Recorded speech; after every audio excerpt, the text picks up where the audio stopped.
তিনি পরিষ্কার করে বলছেন, এই ঘরের মালিকের ইবাদত করো, তিনি ক্ষুধার সময়ে খেতে দিবেন, আর তিনি তোমাদেরকে বৃষ্টির সময় নিরাপত্তা দান করবেন।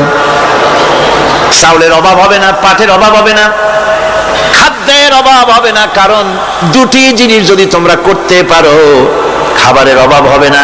ওয়ালাউ আন্না আহলাল কুরা আমানু ওয়াত্তাকাউ লাফাতাহনা আলাইহিম বারাকাতিন মিনাস সামাই ওয়াল আরদ। দেশের লোকেরা, জনপদের লোকেরা যদি দুইটা কাজ করে, এক নম্বরে হলো আমার উপরে ঈমান আনবে, দুই নম্বরে হলো আমাকে ভয় করার নীতি অবলম্বন করে যদি চলে, তাহলে ওই দেশের মানুষের জন্য আকাশ আর জমিনের সব বরকতের দরজা আমি আল্লাহ খুলে দেব। আল্লাহর ওয়াদা। আল্লাহ পাকের নিকট মানুষের সবচাইতে বড় দাবি কি? আল্লাহর কাছে মানুষের সবচাইতে বড় দাবি কি করতে পারেন? পারেন না। আল্লাহ পাকের কাছে মানুষের শ্রেষ্ঠ দাবিটা আল্লাহ নিজেই শিখাই দিয়েছেন। আমার কাছে দাবি কর, ইহদিনাস সিরাতাল মুস্তাকিম। আয় আল্লাহ, একটা সোজা, একটা সরল রাস্তা আমারে দাও, একটা সহজ পথ আমারে দাও। এই কথা সূরা ফাতিহা দাবি করার পর আল্লাহ রাব্বুল আলামিন এই অভিনন্দনের জবাবে, 7টা বাক্যের অভিনন্দনের জবাবে আল্লাহ রাব্বুল আলামিন 30 পারা কোরআন শরীফ নাজিল করে দিলেন। সূরা ফাতিহার এই সওয়ালের জবাবে আল্লাহ পাক বললেন, ওয়া আনি'বুদুনি হাদা সিরাতুম মুস্তাকিম। সোজা রাস্তা চাও, আমার গোলামি করো, ইবাদত করো। সব জায়গায় ইবাদত, গোলামি করাই লাগবে। আমার কাছে সোজা রাস্তা চাও, সোজা রাস্তা হলো আমার গোলামি করা। কার গোলামি? বেহেশতে যেতে চান? আমি আস্তে জিগাইলাম বলে আপনারও আস্তে জবাব দিলেন। বেহেশতে যেতে চান? সুবহানাল্লাহ। এমন কোন মানুষ আছে নাকি যে বেহেশতে যেতে চায় না? মদ খোর যাইতে চায়। সবাই, আমরা সবাই বেহেশতের আশা করি, ঠিক কিনা? আল্লাহ রাব্বুল আলামিন বলেন, বেহেশতে যদি যেতে চাও তাহলেও ইবাদত করা লাগবে, ইবাদত ছাড়া জান্নাতে যাওয়া যাবে না। ফাদখুলি ফি ইবাদি ওয়াদখুলি জান্নাতি। সর্বপ্রথম আমার বান্দার মধ্যে দাখিল হয়ে যা, আমার গোলামির মধ্যে দাখিল হওয়া, আমার গোলাম হয়, এরপরে আমার জান্নাতে চলে যা। আগে গোলাম হবি, তারপরে কোথায় যাবি? জান্নাতে যাবে। আগে গোলাম হ, আগে গোলামির খাতায় নাম লেখা, আগে সত্যিকারের আমার বান্দা হ, গোলাম, এরপরে জান্নাতে যাওয়া যাবে। জান্নাতে যাইয়া আল্লাহর সাথে কি দেখা করতে চাই? আল্লাহর সাথে দেখা করতে চাই। আল্লাহ রাব্বুল আলামিন বলেন, ফামা কানা ইয়ারজু লিকা রাব্বিহি ফালইআমাল আমালান সালিহান ওয়া লা ইউশরিক বিইবাদাতি রাব্বিহি আহাদা। তোমাদের মধ্যে যদি কেউ আল্লাহর সঙ্গে, তার রবের সঙ্গে যদি কেউ দেখা করতে চায়, তাহলে সে যেন ভালো ভালো কাজ করে, নেক কাজ করে, আর তোমার রবের সাথে অর্থাৎ আল্লাহ রাব্বুল আলামিনের সাথে ইবাদতের মধ্যে যেন কাউকে শরীক না করে। শিরক যদি না করো, খাঁটি গোলাম, খাঁটি বান্দায় যদি পরিণত হতে পারো, কিয়ামতের দিন আল্লাহ রাব্বুল আলামিনের সঙ্গে দিদার নসিব হয়ে যাবে। এই গোলামি করব কতদিন? কতদিন গোলামি করব? এই প্রশ্নের জবাবে আল্লাহ রাব্বুল আলামিন কোরআনে কারীমের মধ্যে জবাব দিয়ে দিয়েছেন, ওয়াবুদ রাব্বাকা হাত্তা ইয়াতিয়াকাল ইয়াকিন। মৃত্যু পর্যন্ত, যতক্ষণ না নাক দিয়ে শেষ প্রশ্বাসটি, নিঃশ্বাসটি বেরিয়ে যাচ্ছে, ততক্ষণ পর্যন্ত আনুগত্য, গোলামি সবটা হবে কার? জোরে চিল্লায় এখন কার? এই গোলামি জীবনের সব ক্ষেত্রে করতে পারলে আমরা মুসলমান, আর করতে না পারলে মুসলমান নামে মুনাফিক। না পারলে কি? মুনাফিক। বন্ধুগণ, ইয়াকা নাবুদু পর্যন্ত বলে ওয়া ইয়াকা নাস্তাইনের কথাটা শোনাচ্ছি। সূরা ফাতিহার ভিতরে আমরা পড়ি, পড়েন আমার সাথে, ইয়াকা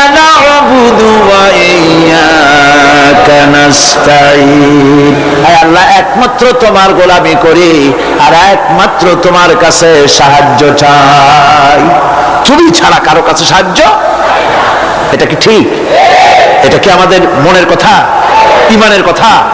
আল্লাহ করুন, আল্লাহ করুন, বলি আমিন। হাদিস শরীফে বলা হয়েছে, ইজা সাআলতা ফাসআলিল্লাহ ওয়া ইজা ইসতাআনতা ফাসতাঈন বিল্লাহ। কিছু চাইতে হলে আল্লাহর কাছে চাও, কিছু বলতে হলে, ভিক্ষা করতে হলে আল্লাহর কাছেই ভিক্ষা করো। কার কাছে ভিক্ষা করবেন? আল্লাহর কাছে বলুন। আমার বন্ধুগণ, আমি আমার ঈমান থেকে কথা বলি, আমি আমার ঈমান থেকে কথা বলি। কোরআন এবং হাদিস পড়ে যতটুকু আল্লাহ বোঝার তৌফিক দিয়েছেন সেই কথাগুলি পেশ করার জন্য চেষ্টা করি। বন্ধুগণ, এদিক ওদিক কোনো দিকে না ঘুরে মসজিদে যান, মসজিদে গিয়ে নামাজ পড়েন আর আল্লাহর কাছে হাত পেতে আল্লাহরে বলেন। সেজদা গিয়া যখন রব্বুল আলামিনের দরবারে কিছু চাইবেন, হুজুরের কাছে জিজ্ঞেস করা হয়েছে, হুজুর, বান্দা কখন আল্লাহর নিকটবর্তী হয়ে যায়? আল্লাহর নবী বলেছেন, বান্দা যখন সেজদা দেয় তখন বান্দা একেবারে আল্লাহ পাকের কাছে চলে যায়। আল্লাহর কাছে চান, যা দরকার, ছেলে নাই, মেয়ে নাই, বউ নাই, অথবা চাকরি নাই, প্রমোশন চাই, ব্যবসায় উন্নতি চাই, যা দরকার কাকে বলবেন? মনটাকে পরিষ্কার করুন, আজকে মনটাকে সাফ করুন, সমস্ত দুর্বলতা থেকে মনকে উঠায় আনো, বিশ্বাস করুন, যা চাওয়া, যা বলা সবটা আল্লাহর কাছে। কার কাছে? আমি তার গোলাম। আমি কার গোলাম? আল্লাহ ছাড়া কারো কাছে আমার অভিযোগ তুলবো না, সবটা বলবো আল্লাহর কাছে। বলে দেখেন, বলে দেখেন আল্লাহ পাক কিভাবে আপনাকে সাহায্য করেন। সুবহানাল্লাহ। ভাইরা আমার, আল্লাহ রাব্বুল আলামিন রাসূল করিম সাল্লাল্লাহু আলাইহি ওয়াসাল্লামকে বলেছেন, ফাইদা ফারাগতা ফানসাব ওয়া ইলা রাব্বিকা ফারগাব। যখন তুমি খালি হাত হয়ে যাবে, দাঁড়িয়ে যাবে এবং তোমার রবের কাছে মিনতি জানাবে, কিছু যখন থাকবে না, তোমার রবের কাছে দাঁড়ায় যাও আর তার কাছে মিনতি জানাও, তোমাকে আল্লাহ ভরপুর করে দিবেন।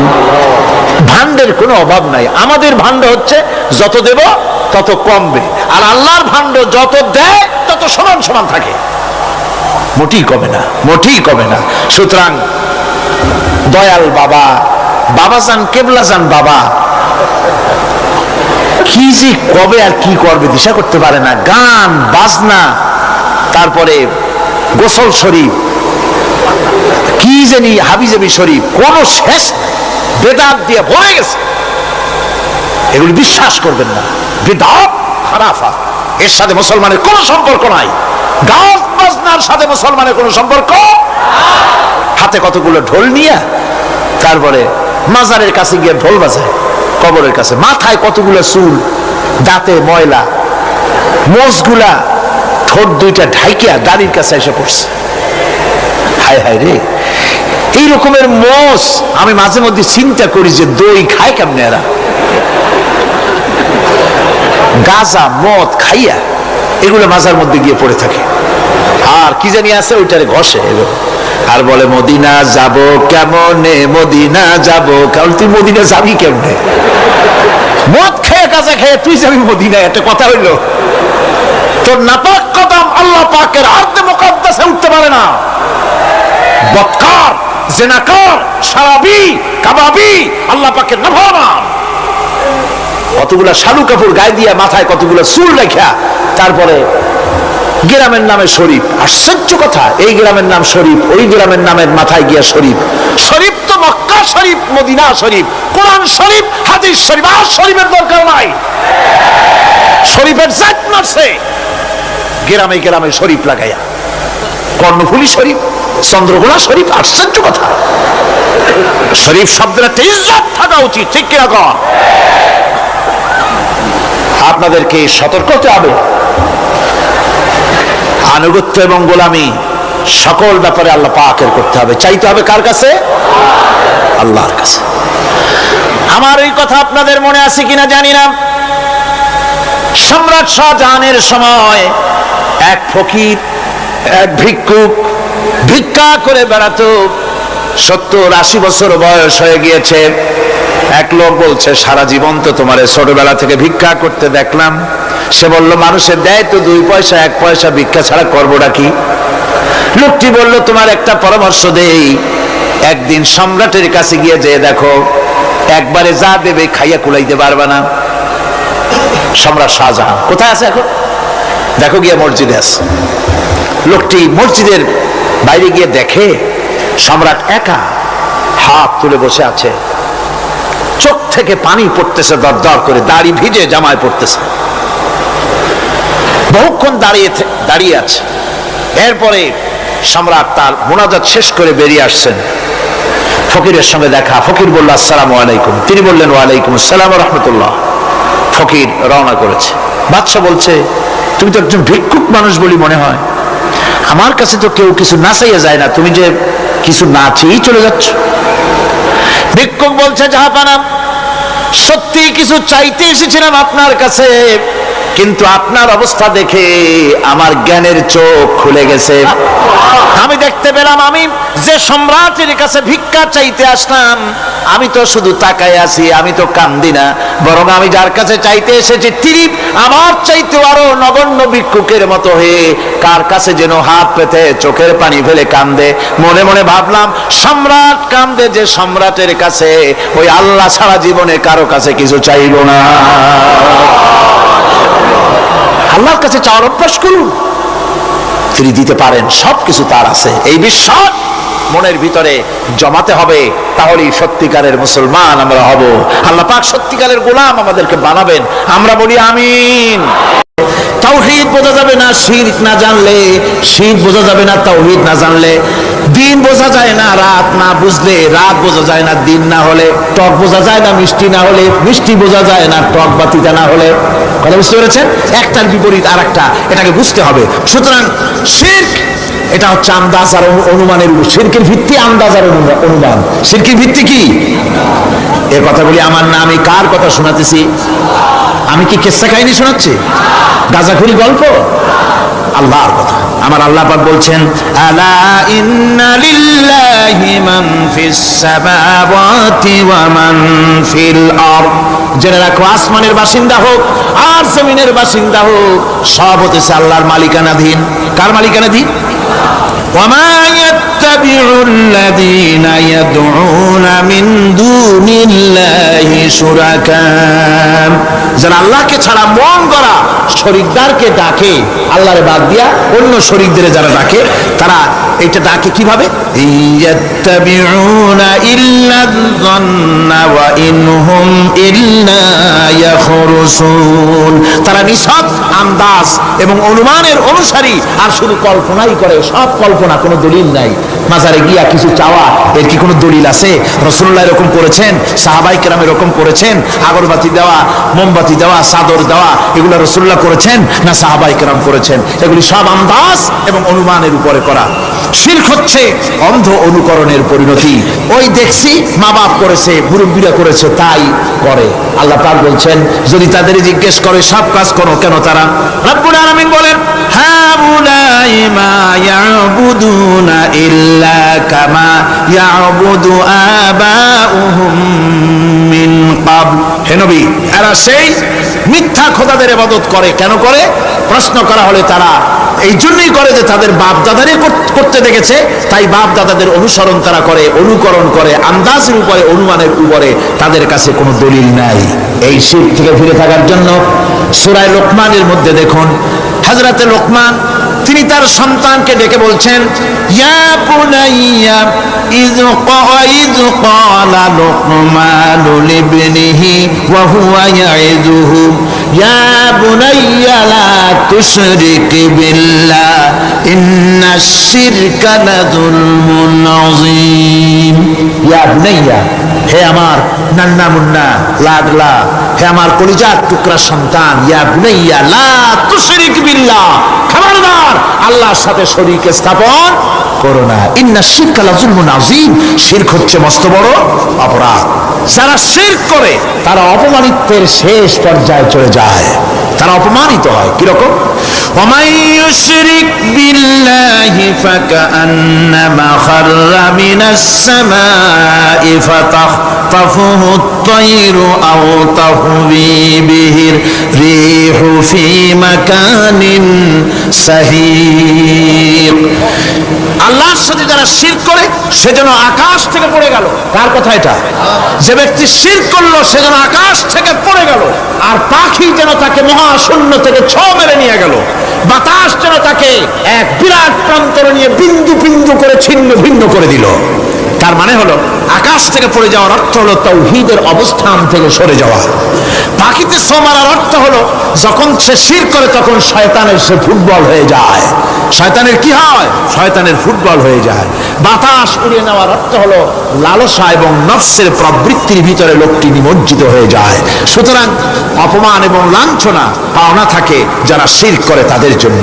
আল্লাহ শিরকের ব্যাপারে একটা দৃষ্টান্ত দিচ্ছেন। আল্লাহ পাক কোরআন শরীফে অনেক দৃষ্টান্ত দিয়েছেন। দৃষ্টান্ত দিলে লোকেরা বোঝে ভালো, ঠিক কিনা কোন? আল্লাহ পাক দৃষ্টান্ত দিচ্ছেন, ইয়া আইয়ুহান নাসু দুরিবা মাসালুন ফাসতাবিউ লাহু ইন্নাল্লাযীনা তাদউনা মিন দুনিল্লাহি লা ইয়াখলুকু যুবাবান ওয়া লাউ ইসতামাউ লাহু। আল্লাহ পাক বলেন, হে মানব সকল, আমি আল্লাহ একটা দৃষ্টান্ত দিতেছি, তোমরা শোনো। সুবহানাল্লাহ। আল্লাহ পাক বলছেন, আমি একটা দৃষ্টান্ত দেই, তোমরা শোনো। ফাসতামিউ লাহু, কান পাতা ভালো করে শোনো আমার দৃষ্টান্তটা। আমি আল্লাহর বাদ দিয়ে যারা অন্যদেরকে ডাকে প্রয়োজন পুরাবার জন্য, সন্তান পাওয়ার জন্য, স্বাস্থ্য ভালো হওয়ার জন্য, ঋণ মুক্ত হওয়ার জন্য, ইবাদত করার নিয়ত নিয়ে আমারে বাদ দিয়ে তারা যারা ডাকে, যাদেরকে ডাকা হলো ওরা তো মাছির মতো একটা প্রাণীও বানাইতে পারে না। ছোট্ট একটা মাছিও বানাইতে পারে? জোরে বলেন, পারে? মাছির মতো প্রাণী বানানো তো দূরের কথা, ওয়াইয়াসলুবুহুম যুবাবু শাইআ লা ইস্তানকিযুহু মিনহু যাউফাত তালিব ওয়াল মাতলুব। ওই মাছি যদি তার কাছ থেকে কোনো জিনিস হরণ করে নিয়ে যায়, মাছির কাছ থেকে ওটা ফিরায় রাখারও ক্ষমতা তার নাই। মূর্তি বানানো হয় 10খানা হাত, 20খানা হাত, 40টা মাথা, সামনে ডাব আছে, চিড়া আছে, কলা আছে, মুড়ি আছে, কত খাবার। মাছিতে সব যদি নিয়ে যায়, কুত্তায় দাঁড়ায় যদি গায়ে পেশাবও করে দেয়, এতগুলা হাত একটা হাত দিয়েও সরাইয়া দিতে পারে না। আল্লাহ পাক বলেন, যাউফাত তালিবু ওয়াল মাতলুব। যাদের কাছে ওরা চায়, ওই আশ্রয় প্রার্থী আর আশ্রয়দাতা দুটোই দুর্বল। হাদিস শরীফে এসেছে, একবার এক মুশরিক রাসূল করিম সাল্লাল্লাহু আলাইহি ওয়াসাল্লামের কাছে এসেছেন একটা ভাঙ্গা, ঠ্যাং ভাঙ্গা, কল্লা ভাঙ্গা একটা মূর্তি নিয়ে। হুজুর বলছেন যে তোমার এই মূর্তিটার কল্লা ঠ্যাং ভাঙ্গা কেন? সে ব্যক্তি কইল যে হুজুর, এটা হলো আমার খোদা। বিপদ আপদ থেকে বাঁচার জন্য সবসময় বলে রাখি, না জানি কোন সময় কোন বিপদে পড়ে যায়। পথে চলতে গিয়ে পেশাব আসলো, ভাবলাম খোদারে নিয়ে এই কাম করুন, তার রাস্তার উপরে দাঁড় করায় রাখা, এরপরে আমার কাজ সারলাম। এসে দেখি খোদাটার মাথা থেকে শুরু করে পা পর্যন্ত খালি ভিজা। ভাবলাম খোদার শরীর ভিজা, নিশ্চয়ই কোনো বরকতের পানি হবে। কোলে তুলে নিয়ে চাট আরম্ভ করলাম। চাটতে গিয়ে টের পাইলাম যে গন্ধ লাগে টক টক। আশ্চর্য কথা, বরকতের পানি এরকমের ঝাঁঝালো গন্ধ, নাক ছিঁড়ে যাওয়ার মতো। বিষয়টা কিসের বরকত?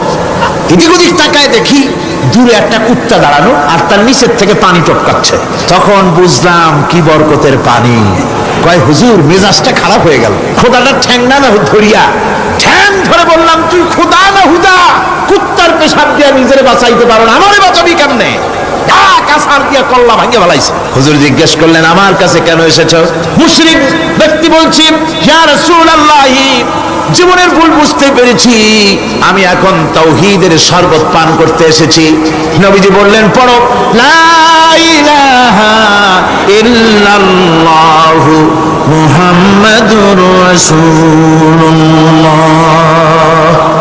আল্লাহ পাক কি সুন্দর করে বুঝাচ্ছেন, আমি ছাড়া কারো কোনো ক্ষমতা নাই। আল্লাহুল্লাযী খালাকাকুম সুম্মা রাযাকাকুম সুম্মা ইউমীতুকুম সুম্মা ইউহয়ীকুম। আল্লাহ বলছেন, ও বান্দারা শোনো, আমি আল্লাহ তোমাদেরকে সৃষ্টি করেছি, শুধু সৃষ্টি করি নাই, খাবার দিছি। কে দিছেন খাবার? সৃষ্টি করেছি, খাবার দিয়েছি, এরপরে তোমাদের মৃত্যু করব, আবার মৃত্যুর উপরে আমি আল্লাহ তোমাদের জিন্দা করব। হাল মিন শুরাকাইকুম মাইয়াফআলু মিন যালিকুম মিন শাই। তোমরা তাদের পূজা করো, তোমরা তাদের ইবাদত করো, আমি আল্লাহ ছাড়া আমি যে সব কাজ করি এই সব কাজ তোমাদের ওই সব দেবদেবতারা করতে পারে? আল্লাহ বলেন পারে না। সুবহানাহু ওয়া তাআলা আম্মা ইউশরিকুন। তিনি পবিত্র, পবিত্র পবিত্র। তারা যে সমস্ত কথা বলে আর আল্লাহর সাথে যে সমস্ত জিনিস দিয়ে শরীক স্থাপন করে তার থেকে আল্লাহ মহান পবিত্র। আল্লাহ পাক বলেন দেখো আমার কত ক্ষমতা, চিন্তা করো। কুল আরাইতুম ইন আখাযাল্লাহু সামআকুম ওয়া আবসারাকুম ওয়া খাতামা আলা কুলুবিকুম মান ইলাহুন গায়রুল্লাহি ইয়াতিকুম বিহি। আল্লাহ পাক বলেন নবী আপনি বলেন, বলে দিন আল্লাহ যদি, তোমরা কি কখনো এই কথা চিন্তা করে দেখেছো আল্লাহ যদি ইচ্ছে করেন তাহলে তোমাদের কানের শ্রবণ শক্তি আল্লাহ পাক বন্ধ করে দিতে পারেন, ইচ্ছে করলে তোমাদের চোখ দুটির দৃষ্টি শক্তি আল্লাহ পাক কেড়ে নিতে পারেন, ইচ্ছে করলে তোমার বিবেক বুদ্ধি সব লোপ পায়া পাগলে পরিণত করে দিতে পারেন। পারেন কিনা জোরে কোন? আল্লাহ পাক বলেন কখনই কি সব কথা চিন্তা করেছো? ইচ্ছে করলে আমি তোমার শ্রবণ শক্তি বন্ধ করে দিতে পারি, চোখের দৃষ্টি শক্তি, চোখের নূর কেড়ে নিতে পারি, বিবেক বুদ্ধি লোপ পাওয়া দিতে পারি। এরপরে এগুলি যদি আমি করে মান ইলাহুন গায়রুল্লাহি ইয়াতিকুম বিহি, তাহলে আমি আল্লাহ ছাড়া এমন কি আছে আবার তোমার দৃষ্টি শক্তি ফিরায় দিতে পারে, আবার তোমার শ্রবণ শক্তি ফিরায় থাকে ফিরায় দিতে পারে, আবার তোমার বিবেক শক্তি ফিরায় দিতে পারে? আছে কি কেউ? আছে?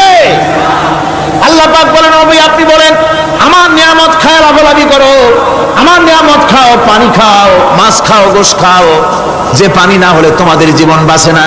কুল আরাআইতুম ইন আসবাহা মাউকুম গাওরান ফামান ইয়াতিকুম বিমাইন মাইন।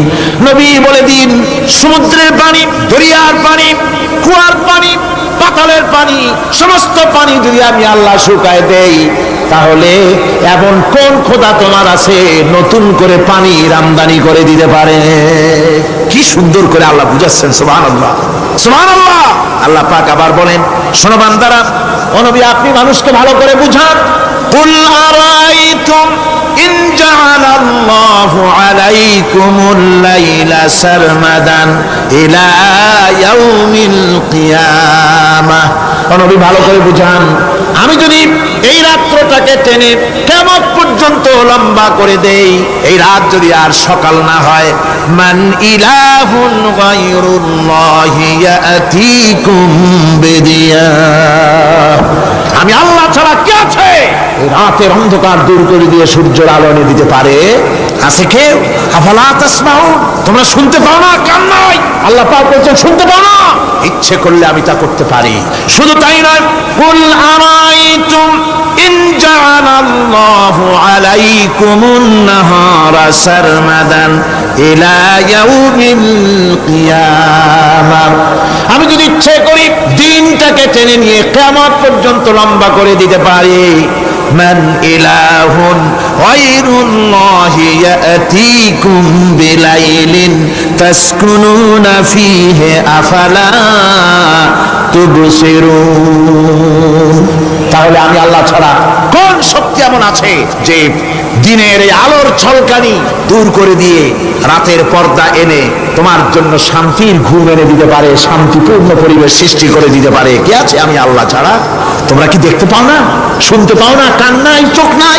আল্লাহ পাক এভাবে করে মানুষকে সুন্দর করে করে শিরক থেকে বাঁচার জন্য বলছেন সমস্ত ক্ষমতা হচ্ছে আমি আল্লাহর। সমস্ত ক্ষমতা কার? আল্লাহ পাক বলেন এই শিরক যদি ছেড়ে না দাও, আমি ছাড়া অন্য কারো কাছে যদি সন্তান কামনা করো, স্বাস্থ্য কামনা করো, ঋণ মুক্তির কামনা করো, জেনে রাখো কুল তামাত্তাউ ফাইন্না মাসীরাকুম ইলান নার। আল্লাহ পাক বলেন নবীদের বলে দেন ফুর্তি করো, খাও, জনমের মতো লুটে পুটে খাও, এরপরে জায়গা হবে জাহান্নাম। জায়গা হবে কোথায়? শিরক যারা করে তাদের জায়গা হবে জাহান্নাম। আল্লাহ বলে দিয়েছেন, ইন্নাহু মান ইউশরিক বিল্লাহি ফাকাদ হারামাল্লাহু আলাইহিল জান্নাহ ওয়া মাওয়াহুন নার। যে ব্যক্তি শিরক করবে তার জন্য আল্লাহ পাক জান্নাতকে হারাম করে দিবেন। নাউজুবিল্লাহ। আল্লাহর জান্নাত হারাম, যারা শিরক করবে তাদের জন্য বেহেশত কি হারাম। আমার বন্ধুগণ, বড় মারাত্মক কথা। খবরদার, এই শিরক থেকে আমাদেরকে বাঁচতে হবে। আল্লাহ সব গুনাহ মাফ করবেন, শিরকের গুনাহ আল্লাহ পাক বলছেন, ইন্নাল্লাহা লা ইয়াগফিরু আন ইউশরাকা বিহি ওয়া ইয়াগফিরু মা দুনা যালিকা লিমান ইয়াশা। আল্লাহ রাব্বুল আলামিন শিরকের গুনাহ মাফ করবেন না, সমস্ত গুনাহ মাফ হয়ে যাবে, শিরকের গুনাহ রব্বুল আলামিন মাফ করে দিবেন না। ওয়া মান ইউশরিক বিল্লাহি ফাকাদ ইফতারা ইসমান আযীমা। যারা শিরক করলো তারা আল্লাহর সাথে মিথ্যা আরোপ করলো, জুলম করলো আল্লাহর উপরে। জোরে কর নাউযুবিল্লাহি মিন যালিক। ভাইরা আমার, সুতরাং আমাদেরকে ডাকতে হবে একমাত্র আল্লাহ পাককে। কাকে ডাকতে হবে? আল্লাহ পাককে ডাকতে হবে। তিনি আমাদের সমস্ত প্রয়োজন মিটিয়ে দিবেন। এই বিশ্বাস আছে তো? এই বিশ্বাস হয়েছে?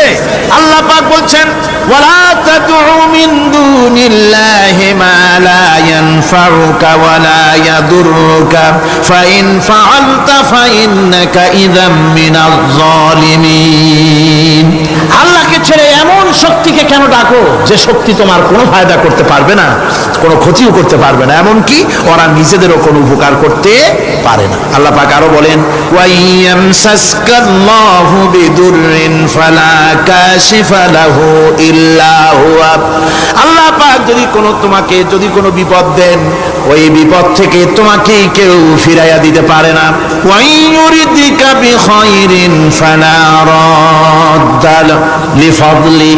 আল্লাহ পাক যদি তোমার কোনো অনুগ্রহ করতে চান, তোমাকে যদি কোনো সাহায্য করতে চান, সেই সাহায্যের মুখেও তোমাকে কেউ প্রতিরোধ করে তুলতে পারে না, আল্লাহ সাহায্য ফিরাই দিতে পারে না। সুতরাং সবকিছুর মালিক হচ্ছেন আল্লাহ, চাইতে হবে আল্লাহর কাছে। বলুন তো জোরে সোরে, হায়াতের মালিক কে? সমস্ত মুসলমানদেরকে চিল্লায় বলতে হবে। দাঁড়ানো মানুষ, বসা মানুষ, সব মুসলমান একযোগে শরীরের সমস্ত শক্তি দিয়ে বলুন, হায়াতের মালিক কে? মওতের মালিক কে? হাসাবার মালিক কে? কাঁদাবার মালিক কে? খেতে দেওয়ার মালিক কে? মৃত্যু দেওয়ার মালিক কে? সব কিছুর মালিক কে? আল্লাহ সুবহানাহু ওয়া তাআলা। তিনি হচ্ছেন একমাত্র আমাদের প্রভু। ওই আল্লাহ রাব্বুল আলামিন বলেন, ওয়া'বুদুহু ওয়াশকুরু লাহু ইলাইহি তুরজাউন। ওই আল্লাহর ইবাদত করো, তার শুকর আদায় করো, তার দিকেই আমাদের সকলকেই ফিরে যেতে হবে। আমরা বিপদে পড়ি, মুসিবতে পড়ি, যে অবস্থায় থাকি, আল্লাহ আমাদেরকে বাঁচান, রক্ষা করেন, এই বিশ্বাস আমাদের মনের মধ্যে সবসময় থাকতে হবে। আমরা ঝড়ের মধ্যে পড়ি, বৃষ্টির মধ্যে পড়ি, বিপদে পড়ি, যেখানেই থাকি, যত কষ্ট করি, সব জায়গায় আল্লাহ আমাদের হেফাজত করেন। কে করেন? হেফাজত। সুতরাং কোনো মাজারে নয়, কোনো কবরে নয়। আপনারা এর থেকে, এই সমস্ত শিরক এবং বেদাত থেকে আপনাদেরকে বাঁচতে হবে। আকাশ থেকে, জমিন থেকে খাদ্য, রিজেক, ভালো সবকিছু আল্লাহ পাক আমাদেরকে দেন। আইলাহুম্মা আল্লাহ, এই সমস্ত কাজে আল্লাহর কোনো শরীক নাই। আছে নাকি কোনো শরীক? যদি থাকে, কুল হাতু বুরহানাকুম ইন কুনতুম সাদিকিন। যদি তোমাদের কোনো দলিল থাকে, যদি সত্যবাদী হও তোমাদের দাবিতে, তাহলে সেই দলিল তোমরা নিয়ে আসতে পারো। আমাদেরকে পরিষ্কারভাবে সবকিছু চাইতে হবে আল্লাহর কাছে। এই ঈমান আজকে পোক্তা হলো তো? জোরে বলেন, পোক্তা হলো? আমরা মোনাজাত করবো। এখন কি করব? মোনাজাত হবে। দাঁড়ানো ভাইরা বসেন, এক মুহূর্তের ভিতরে দাঁড়ানো ভাইরা বসে বলুন, আল্লাহর কাছে এখন আমরা চাইবো। আজকে জুমার রাত, আজকে কিসের রাত? যে আল্লাহর এত শক্তির কথা বললাম, সেই আল্লাহর কাছে চাইবো, ভিক্ষা করবো। আজকে আল্লাহর কাছে চাইবো। আল্লাহর কাছে চাওয়া থেকে যারা মাহরুম হয়, তাদের অবস্থা যে কত করুণ। আল্লাহর কাছে যদি হাত পাতার মতো হিম্মত না হয়, মুনাজাতের কথা শুনে যারা হাঁটে, আমার দুঃখ হয় তাদের জন্য, করুণা হয় তাদের জন্য। আল্লাহ পাকের কাছে হাত তুলতে হবে, আল্লাহর কাছে হাত তুলতে হবে। কার কাছে হাত তুলতে হবে? আল্লাহর কাছে। এখন মোনাজাত হবে, দাঁড়ানো ভাইরা বসেন, কোন মুসলমান দাঁড়ানো থাকবেন না। সাহায্য আমরা প্রাণ ভরে চাইবো আল্লাহর কাছে। কার কাছে? একটি হাদিস আপনাদেরকে শোনাতে হয়। রুবিয়াত তাবারানী ফি ইসনাদিহি আন্নাহু কানা ফি জামানিন নবী সাল্লাল্লাহু আলাইহি ওয়াসাল্লাম মুনাফিকুন ইউযিল মুমিনিন فقال بعضهم قوموا بنا نستغيث برسول الله صلى الله عليه وسلم من هذه المنافق। তাবারানী হাদিস, এটি সনদ সহকারে হাদিসটি এসেছে। সেটা হচ্ছে এই যে রাসূল করিম সাল্লাল্লাহু আলাইহি ওয়াসাল্লামের জামানায় একজন মুনাফিক এক এলাকায় মুসলমানদেরকে খুব রকম নির্যাতন করতেছিল। এলাকার মুসলমানেরা বলল যে চলো আমরা যাই, রাসূল করিম সাল্লাল্লাহু আলাইহি ওয়াসাল্লামের কাছে সাহায্য চাই, তিনি যদি মুনাফিক থেকে আমাদের বাঁচান। এবং তারা গিয়ে রাসূলের কাছে মুনাফিক থেকে বাঁচার জন্য সাহায্য চাইলেন। فقال النبي صلى الله عليه وسلم إنه لا يستغاث بي وإنما يستغاث بالله। শোনো মুসলমানেরা, খবরদার আমার কাছে সাহায্য চাইও না, সাহায্য চাইবে কেবলমাত্র আল্লাহ পাকের কাছে।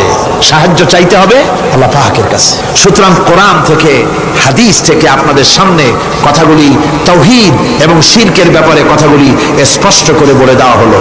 আন জাবির বিন আব্দুল্লাহ রাদিয়াল্লাহু তাআলা আনহুমা قال سمعت رسول الله صلى الله عليه وسلم يقول من لقي الله لا يشرك به دخل الجنة। হযরত জাবির রাদিয়াল্লাহু তাআলা আনহু বলছেন, আমি শুনেছি রাসূলুল্লাহ বলেছেন, মুসলিম শরীফের হাদিস, আমি শুনেছি আমার কানে রাসূলুল্লাহ বলেছেন, যে ব্যক্তি আল্লাহর দরবারে এই অবস্থায় উপস্থিত হবে যে সে কোনো শিরক করে নাই, আল্লাহ তাকে বেহেশত দিয়ে দিবেন। ওয়া মান লাকিয়াহু ইউশরিকু বিহি শাইআন দাখালান নার। আর যে ব্যক্তি আল্লাহর দরবারে উপস্থিত হবে এমন অবস্থায় যে শিরক করেছিল, আল্লাহ পাক তাকে জাহান্নাম দিয়ে দিবেন। নাউযুবিল্লাহ পড়েন, নাউযুবিল্লাহ পড়েন। আমার বন্ধুগণ, আরেকটি হাদিস عن جندب رضي الله تعالى عنه قال سمعت رسول الله صلى الله عليه وسلم قبل ان يموت بخمس। রাসূল করিম সাল্লাল্লাহু আলাইহি ওয়াসাল্লামের মৃত্যুর ইন্তেকালের 5 দিন পূর্বে এই হাদিসটি তিনি বলেছেন। হুজুরের ইন্তেকালের 5 দিন পূর্বে, মুসলিম শরীফের হাদিস। হাদিসটি হচ্ছে, হুজুর বলছেন, আলা ওয়া ইন্না মান কানা ক্বাবলাকুম কানু ইয়াত্তাখিযুনা কুবুর আমবিয়াইহিম ওয়া সালিহিহিম মাসাজিদান ফালা ইয়াত্তাখিযুল কুবুর মাসাজিদান ইন্নী নাহাকুম আন যালিক। রাওয়াহু মুসলিম।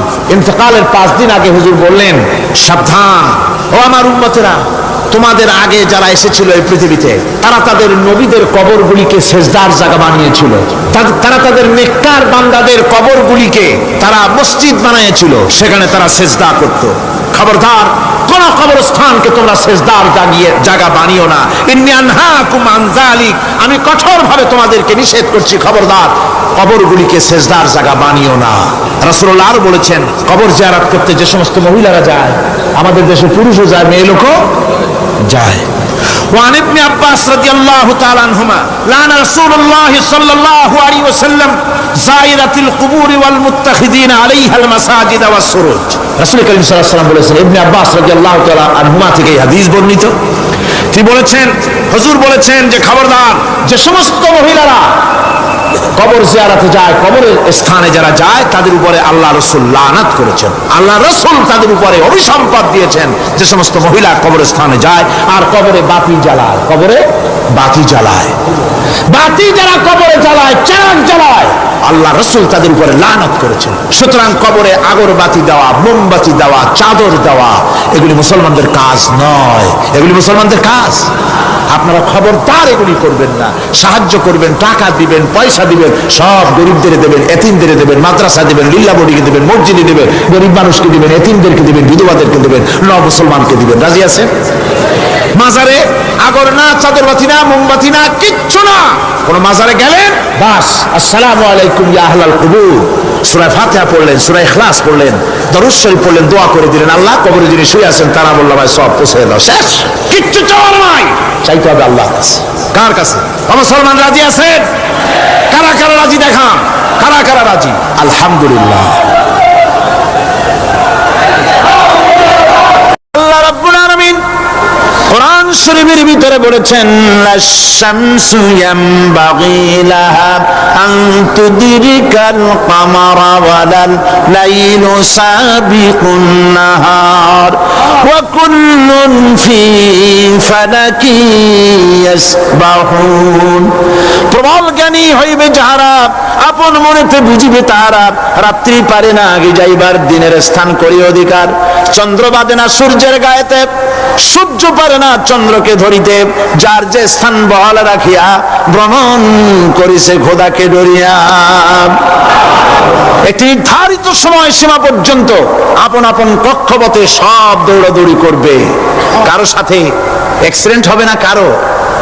ওয়াকুল্লুন ফি ফালাকি ইয়াসবাহুন, যা আছে মহাশূন্যে সব ঘুরতেছে। কে বলে? বলেন সবাই, কে বলছে? কোন সূরা?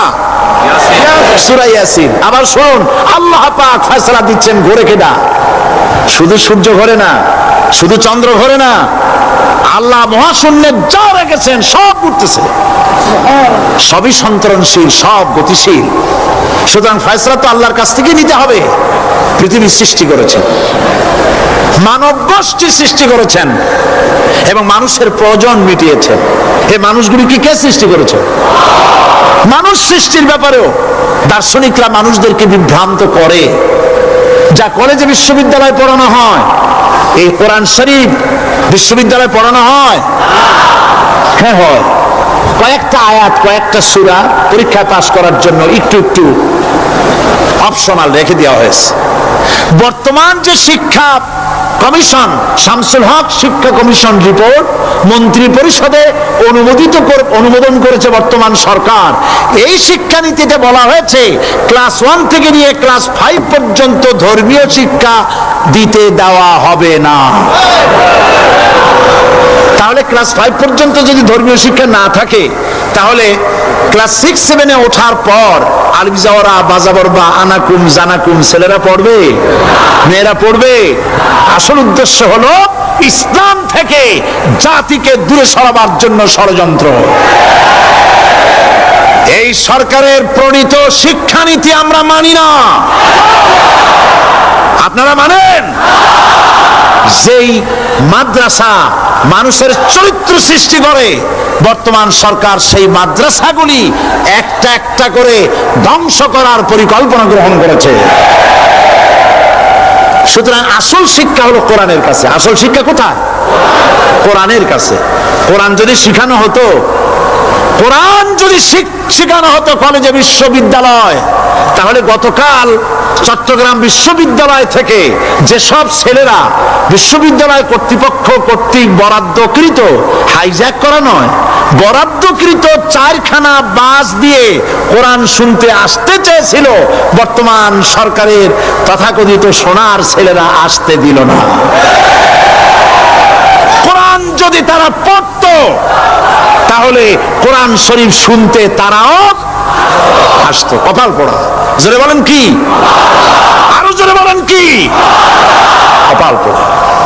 সব ভালো লাগে, কোরআন ভালো লাগে না। এদেরকে শিখানো হয়েছে, আরে তোমরা তো মানুষ না। বলে আমরা কি?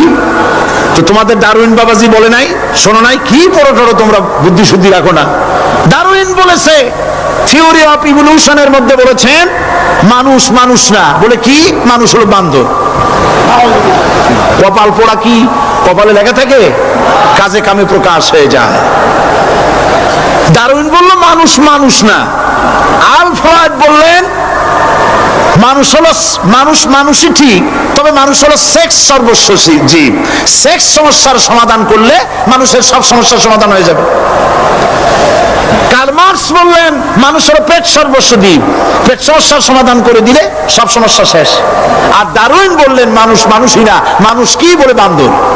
ওরাং ওটাং শিম্পাজি আর ব্যাং থেকে মানুষের উৎপত্তি হয়েছে। আমি যখন জীবনের প্রথম শিম্পাজি দেখলাম, ওরাং ওটাং দেখলাম, তখন আমি মনে করেছি যে ডারউইন খামোখা ভুল করে নাই। এইটা দেখেই ও মনে করেছে যে এই হচ্ছে আমার মাতামহের গোষ্ঠী, এই হলো পিতামহের গোষ্ঠী। আপনারা একটু মাথা কাটায় চিন্তা করেন, মানুষ যদি বান্দর থেকে হবে, আজও বানর ফরেস্ট এরিয়া আছে কিনা বাংলাদেশে? চিল্লায় বলেন আছে কিনা? মানুষ যদি বান্দর থেকেই হবে, আপনারা কি কোনোদিন দেখেছেন যে একটা বান্দরের কোমর পর্যন্ত মানুষের মতো হয়ে সারছে?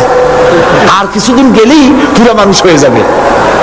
গলা পর্যন্ত মানুষের মতো হয়ে গেছে, আর কদিন গেলেই মানুষ হয়ে যাবে। দেখছেন কখনো? আচ্ছা আপনারা বলেন, পাবদা মাছ আপনারা চট্টগ্রামে কি বলেন? পাবদাই বলেন। পাবদা মাছ দেখতে কি মাছের মতো লাগে? বোয়াল মাছের মতো।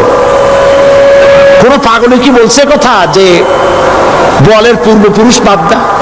পাবদাগুলি পুটি টুটি খাইয়ে খাইয়ে আস্তে আস্তে বোয়াল হয়ে গেছে, এ কথা কেউ বলে? আচ্ছা, শোলের যে ছোট সাইজ, শোল মাছ, গজাল মাছ, এর যে ছোট্ট সাইজ ভর্তা করে খায়, শুটকি বানায় খায়, ওগুলোর কি বলে? টাকি মাছ।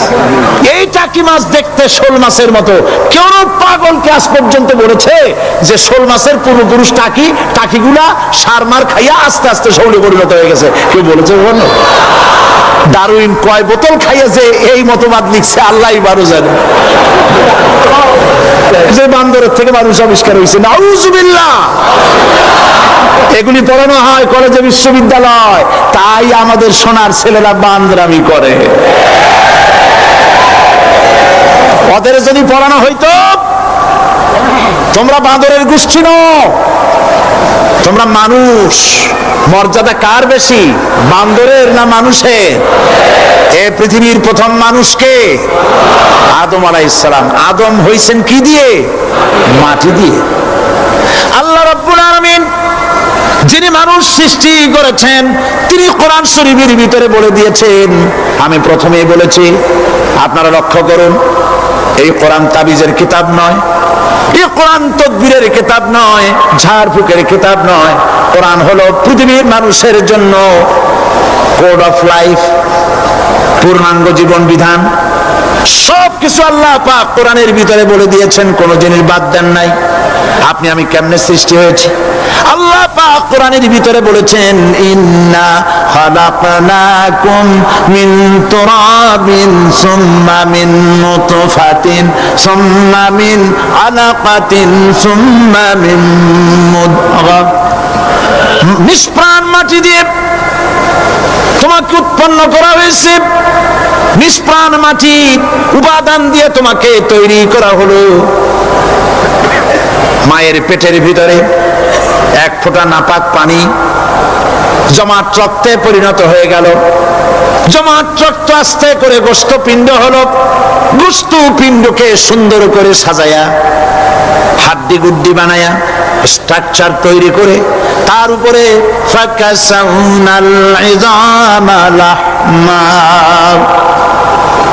চামড়া দিয়ে গোস্ত দিয়া সাজায়া সুন্দর করে বানালাম। আল্লাহর পরিচয় শুনুন, আল্লাহ আমার কেমন আল্লাহ।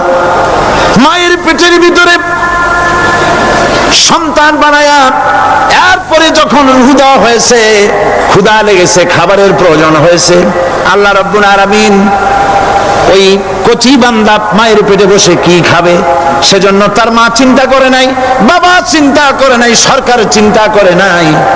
আল্লাহ রাব্বুল আলামিন মায়ের মাসিক অসুখকে বন্ধ করে দিয়ে সন্তানের নাভির সাথে আর মায়ের নাভির সাথে তার লাগায়া, পাইপ লাগায়া মায়ের মাসিক অসুখের রক্তগুলি দিয়ে সন্তানকে বড় বানালেন। মুখ দিয়া এই রক্ত পান করালেন না, মুখটাকে পবিত্র রেখে দিলেন যাতে করে পৃথিবীতে আসার পর ওই মুখ দিয়া আল্লাহ রাব্বুল আলামিনের জিকির করতে পারো। সন্তান মায়ের ভিতরে পেটের ভিতরে বড় হলো, আল্লাহ রাব্বুল আলামিন বলেন মাস দিন যখন পুরো হয়ে গেল, সুম্মা নুখরিজুকুম তুফলা, বাচ্চার আকারে পৃথিবীতে নিয়ে আসলাম। এখন খাবা কি? পৃথিবীতে যখন বাচ্চা এলো তখন তার পেটের সাথে যে সংযোগ ছিল মায়ের নাভির সাথে আর সন্তানের নাভির সাথে, সেই সংযোগ তার আর কি থাকলো? কি করা হলো? কেটে দেওয়া হলো।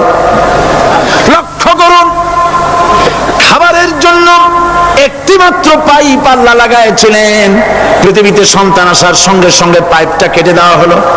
এবার কি খাবে? আল্লাহ রাব্বুল আলামিন মায়ের বুক থেকে সন্তানের জন্য এবার সিঙ্গেল সিগন্যাল, তার জন্য সিঙ্গেল কোন লাইন যেটা ছিল কেটে দিয়া মায়ের বুক থেকে সন্তানের জন্য ডাবল লাইন আল্লাহ চালু করে দিলেন।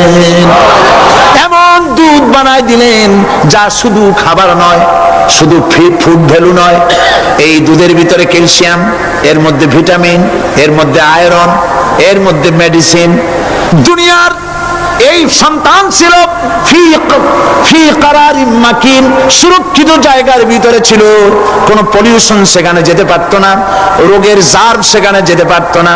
দুনিয়ায় এলো, দূষিত আবহাওয়ার ভিতরে এই সন্তানকে এখনই অ্যান্টিবায়োটিক খাওয়ালে পরে অসুবিধা হবে।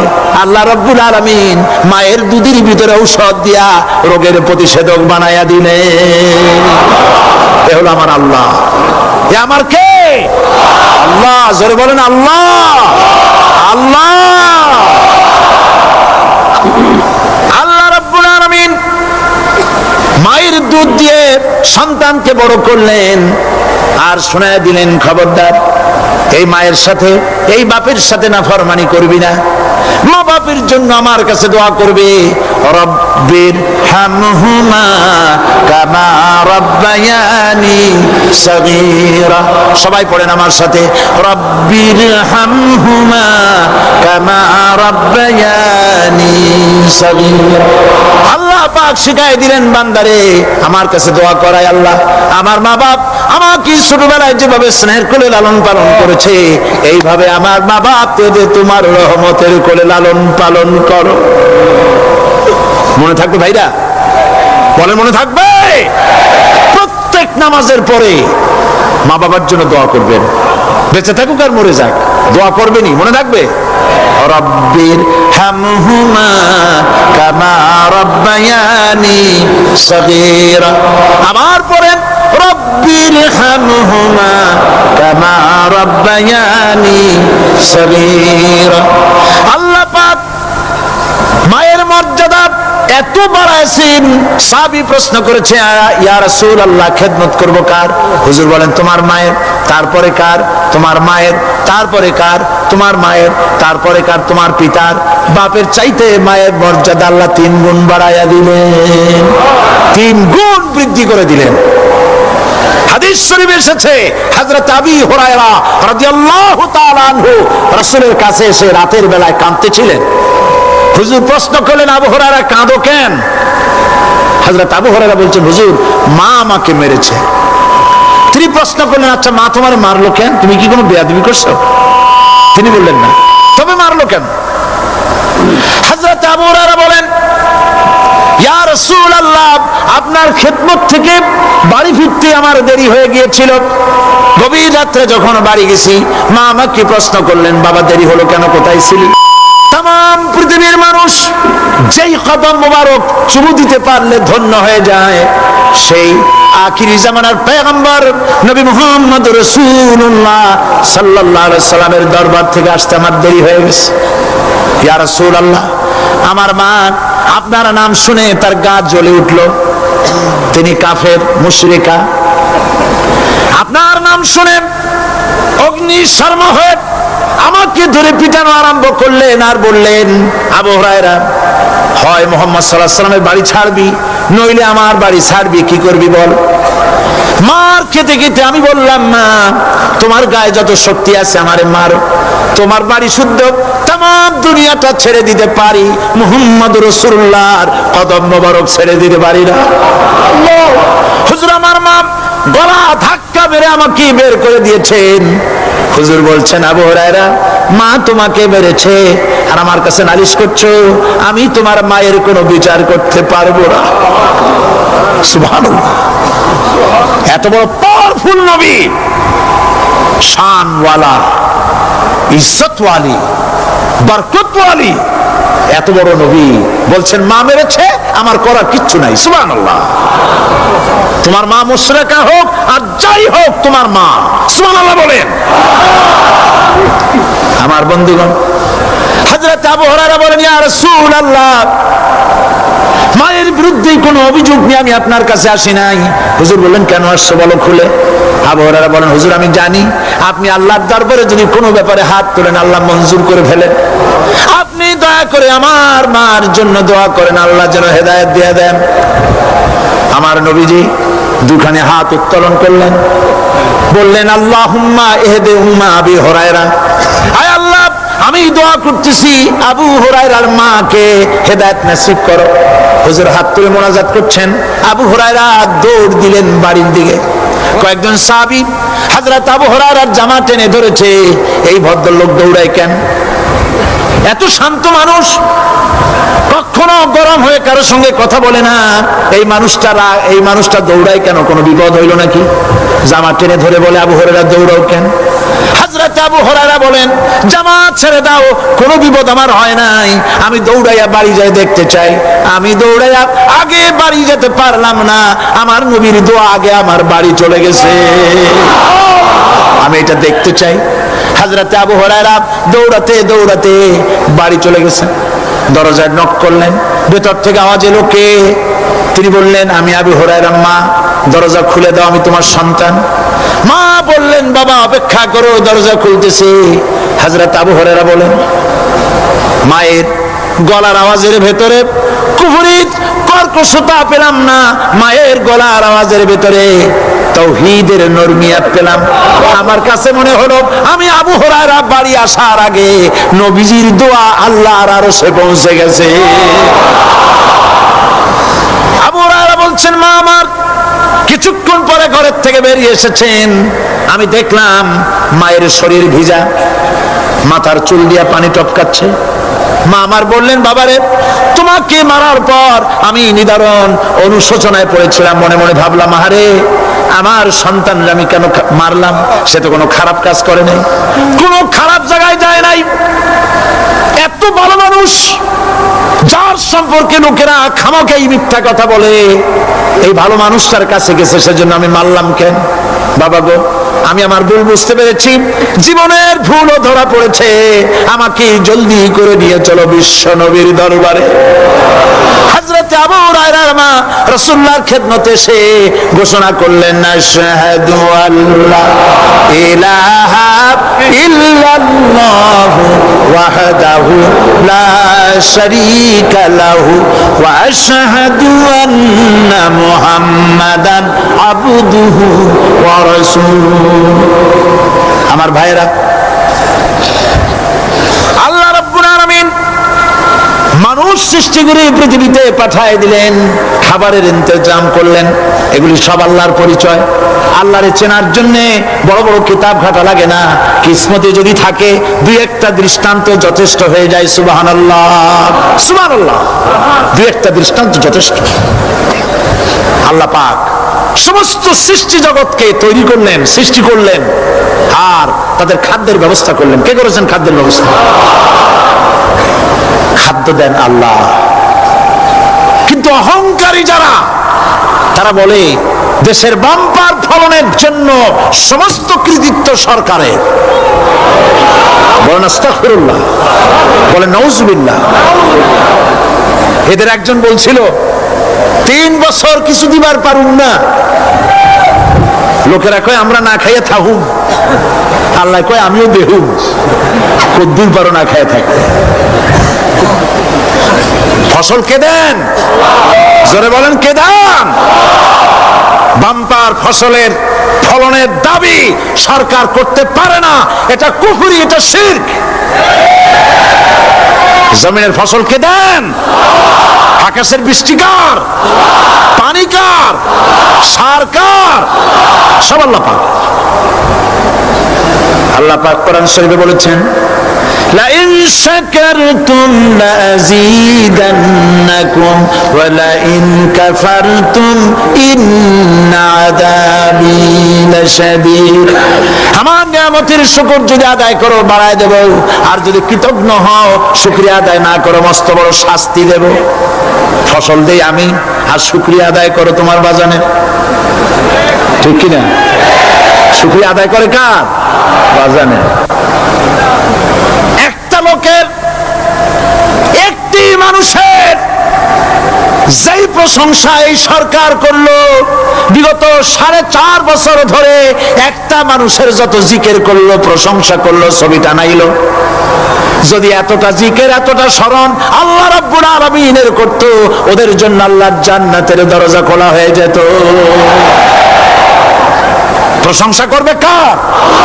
চিল্লায় বলুন, আল্লাহ পাকের প্রশংসা করবে। খেতে দেওয়ার মালিক তিনি।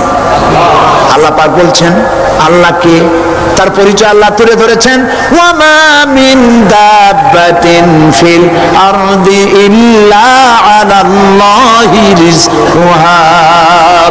এই পৃথিবীর ভিতরে এমন কোন বিচরণশীল জীব নাই যার রিস্কের দায়িত্ব আমি আল্লাহ গ্রহণ করি নাই। সুবহানাল্লাহ বলবেন না? রিস্কের দায়িত্ব কার হাতে? আচ্ছা দেখুন তো, পৃথিবীর সমস্ত সরকারের কাছে বিভিন্ন মন্ত্রণালয় আছে না? খাদ্য মন্ত্রণালয় বলে কোনো মন্ত্রণালয় আছে কিনা? আছে। খালি কয় খামু আর খামু।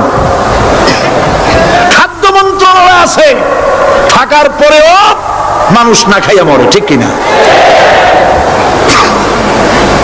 এবার একটু তাকান তো, জ্ঞানের চক্ষু দিয়া তাকান, ফরেস্ট এরিয়া, বাঘ আছে কিনা? নাই। সিংহ আছে কিনা? গন্ডার আছে কিনা? হাতি আছে কিনা? বিশাল বিশাল প্রাণী আছে কিনা?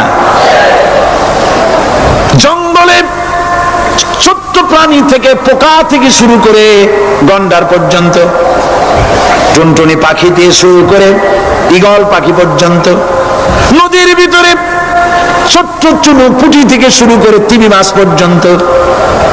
প্রাণী তত্ত্ববিদরা বলেছেন সমুদ্রের ভিতরে এমন এমন বড় বড় তিমি আছে যে একটা তিমির ওজন 5000 টন পর্যন্ত হয়ে যায়। 5000 টন তিমিটার ওজন।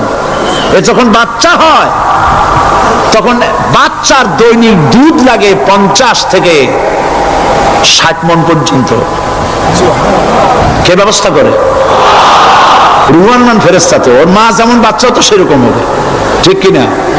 কে দেয় খাবার? এবার দেখেন তো, আপনার দেশের এই জঙ্গলে কত হাতি আছে। হাতিরা মিছিল করে আসছে যে আল্লাহ আমাদের এখন আর খাইতে দিতে পারে না, বাংলাদেশের গভর্নমেন্ট কিছু দাও। আসছে না, খাইয়া ক্ষুধার জ্বালায় হাতি মরেছে, বাঘ মরেছে, সিংহ মরেছে। এর কোন দৃষ্টান্ত আছে? ক্ষুধার জ্বালায় আকাশের উড়ন্ত পাখিরা ছটফট করে মারা গেছে, দৃষ্টান্ত আছে?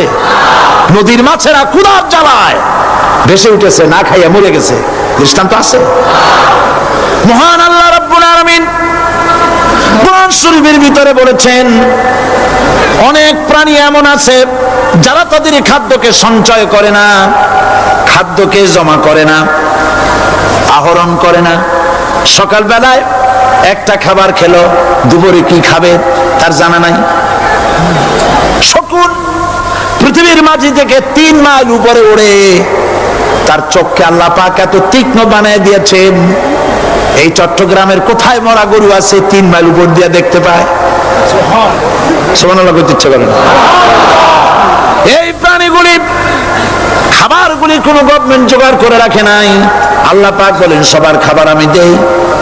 সকালবেলায় সমস্ত প্রাণীগুলি, মহাশূন্যে পাখি, পানির ভিতরে মৎস্যরাজি, জঙ্গলের ভিতরে হিংস্র প্রাণী, পোকামাকড় থেকে শুরু করে সবগুলো খালি পেটে সব বেরিয়ে যায়, কারো কোনো খাবারের মজুদ নাই। সন্ধ্যা হতে না হতে সমস্ত প্রাণীগুলির পেট ভরাইয়া আমি আবার যার যার ঘরে বেরায় দেই। ওয়ামা মিন দাব্বাতিন ফিল আরদি ইল্লা আলাল্লাহি রিজকুহা। সমস্ত প্রাণী রিজকের দায়িত্ব আমি আল্লাহর হাতে। কে দেয় রিজক? জোরে বলুন, কে দেন? আল্লাহ। কি খাবেন সব আল্লাহ জোগাড় করে দিয়েছেন। তরি তরকারি জোগাড় করেছেন, মাছ জোগাড় করেছেন, চাউল দিয়েছেন, খাবার দিয়েছেন, গোশত দিয়েছেন, সব দিয়ে দিয়েছেন। আল্লাহ রাব্বুল আলামিন সমস্ত জিনিস দিয়ে মানুষকে আল্লাহ পাক তার জন্য আল্লাহ সব করেছেন। খালাকালাকুম মা ফিল আরদি জামিআ। এই পৃথিবীতে যা তৈরি করেছে সব তোমার জন্য। এ হচ্ছে আমার আল্লাহ। এ হচ্ছে আমার কে? আল্লাহ। সে আল্লাহ পাক বলছেন, আল্লাহর পরিচয় তিনি স্রষ্টা, তিনি রিজেক দাতা। এবার আইনদাতা কে? আইনদাতা কে? আরো জোরে বলুন। আইনদাতা আল্লাহ হচ্ছে আল্লাহর পরিচয়। ইনিল হুকমু ইল্লা লিল্লাহ আলা লাহুল খালকু ওয়াল আমর। সৃষ্টি যার, আইন চলবে তার। আমার দেশে আল্লাহর আইন চলছে?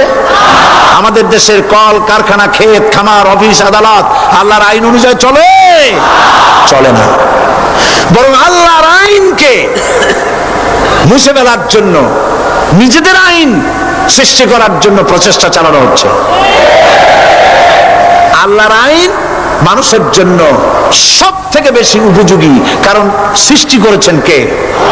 বলেন, কে করেছেন? আল্লাহ। প্রত্যেকটি মেশিন আপনি যা কিনবেন, রেডিও হোক, টিভি হোক, যে কোনো যন্ত্র হোক, গাড়ি হোক, তার সাথে একটা লিটারেচার, একটা বই তার সঙ্গে দিয়ে দেওয়া হয়। ওই বইয়ের মধ্যে লেখা থাকে এটা কিভাবে চালানো হবে, অপারেট করা হবে, তার সিস্টেম লেখা থাকে। আপনার ইচ্ছা মতো চালাইলে হবে না। এই মানব গোষ্ঠীকে সৃষ্টি করেছেন। এখন আপনি যদি আপনার আইন মতো চালান, তা কি চলবে? চলবে না। আপনি আপনার আইন মতো চালাচ্ছেন, ভালোভাবে চলতেছে? চলতেছে না। সৃষ্টি যদি স্রষ্টাকে চিনতে চায়, মানুষ যদি আল্লাহ রাব্বুল আলামিনকে জানতে চায়, চিনতে চায়, তার পদ্ধতি হচ্ছে তার সৃষ্টিকে জানা। তার সৃষ্টির মাধ্যমে তাকে চেনা যাবে। আল্লাহ পাক বলেন, الذين يذكرون الله قياما وقعودا وعلى جنوبهم ويتفكرون في خلق السماوات والأرض ربنا ما خلقت هذا باطلا سبحانك فقنا عذاب النار الذين يذكرون الله قياما وقعودا وعلى جنوبهم যারা দাঁড়িয়ে, বসে, শুয়ে, এক কথায় সর্বাবস্থায় যারা আল্লাহ পাককে স্মরণ করে, তার আকাশ এবং জমিন সৃষ্টির ব্যাপারে চিন্তা ভাবনা করে, রাত এবং দিনের পরিবর্তনের চিন্তা করে, তার সৃষ্টি নৈপুণ্যতা নিয়ে যারা গবেষণা করে, তারাই হচ্ছে আল্লাহ পাকের খাঁটি বান্দা। একজন সত্যানুসন্ধানী। চোখের সামনে যখন নিখিল বিশ্বের পরমাণু থেকে শুরু করে সূর্য, চন্দ্র, গ্রহ, নক্ষত্র, বিশাল আকাশ পর্যন্ত, গাছপালা, তরুলতা, সমুদ্র, মহাসমুদ্র, পশু পক্ষী ইত্যাদি যখন তার নজরে পড়ে, তখন একজন সত্যের অনুসারী ব্যক্তি, একজন সত্যের অনুসন্ধানী ব্যক্তি, তার মুখ থেকে বেসাক্তা স্বতঃস্ফূর্তভাবে নিজের অজান্তে মুখ থেকে যে শব্দটা বেরোয়, সে শব্দটা হচ্ছে আলহামদুলিল্লাহি রাব্বিল আলামিন। সমস্ত প্রশংসা হচ্ছে ওই আল্লাহ পাকের, যিনি এগুলিকে সৃষ্টি করেছেন। আর তিনি কোনো কিছু কি বেকার সৃষ্টি করেন নাই, খামোখা সৃষ্টি করেন নাই। প্রত্যেকটির পেছনে রয়েছে বিরাট বিরাট উদ্দেশ্য। এখানে মানুষের সবচাইতে বড় ভ্রান্তি, মানুষের সবচাইতে বড় ভুল, সেটা হলো এই, দুর্ভাগ্যজনকভাবে সকল সৌন্দর্যের মহাশিল্পী আল্লাহ পাককে মানুষ ভুলে যায়। তারা প্রশংসা করে নদীর, প্রশংসা করে নারীর, নারীর অঙ্গ প্রত্যঙ্গ নিয়ে তারা কবিতা লেখে, নারীর সৌন্দর্য নিয়ে কবিতা লেখে, সাহিত্য রচনা করে, সূর্য নিয়ে, চন্দ্র নিয়ে, চাঁদের মায়াবী জ্যোৎস্না নিয়ে, এর সুন্দর সুষমা নিয়ে কবিতা লেখে, প্রজাপতির রং দিয়ে গান তৈরি করে, ফুলের সৌন্দর্য এবং তার সৌরভ দেখে মানুষ পাগল হয়ে যায়। এগুলির পিছনে গান, সাহিত্য ইত্যাদি কবিতা রচনা করে। কিন্তু এই সৌন্দর্য যিনি সৃষ্টি করেছেন, সে আল্লাহ পাককে বেমালুম ভুলে যায়। সেই জন্যে স্রষ্টার প্রশংসা করতে হবে।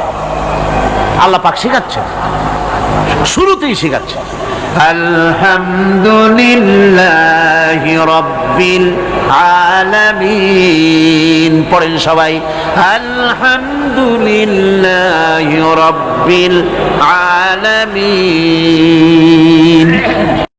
আল্লাহ রাব্বুল আলামিন তোমাকে যদি কোনো বিপদ দেন, এই বিপদ থেকে তোমাকে কেউ মুক্ত করতে পারবে না, কেউ বাঁচায় দিতে পারবে না। আল্লাহ যদি তোমার জন্য বিপদ রেখে দিয়া থাকেন, এই বিপদ থেকে বাঁচাবার ক্ষমতা কারো নাই। আর আল্লাহ যদি তোমাকে কোনো কল্যাণ দিতে চান, তাহলে সেই কল্যাণ প্রতিহত করতে পারে, সে কল্যাণের পথে বাধা দিতে পারে। আকাশে জমিনে এমন কেউ নাই।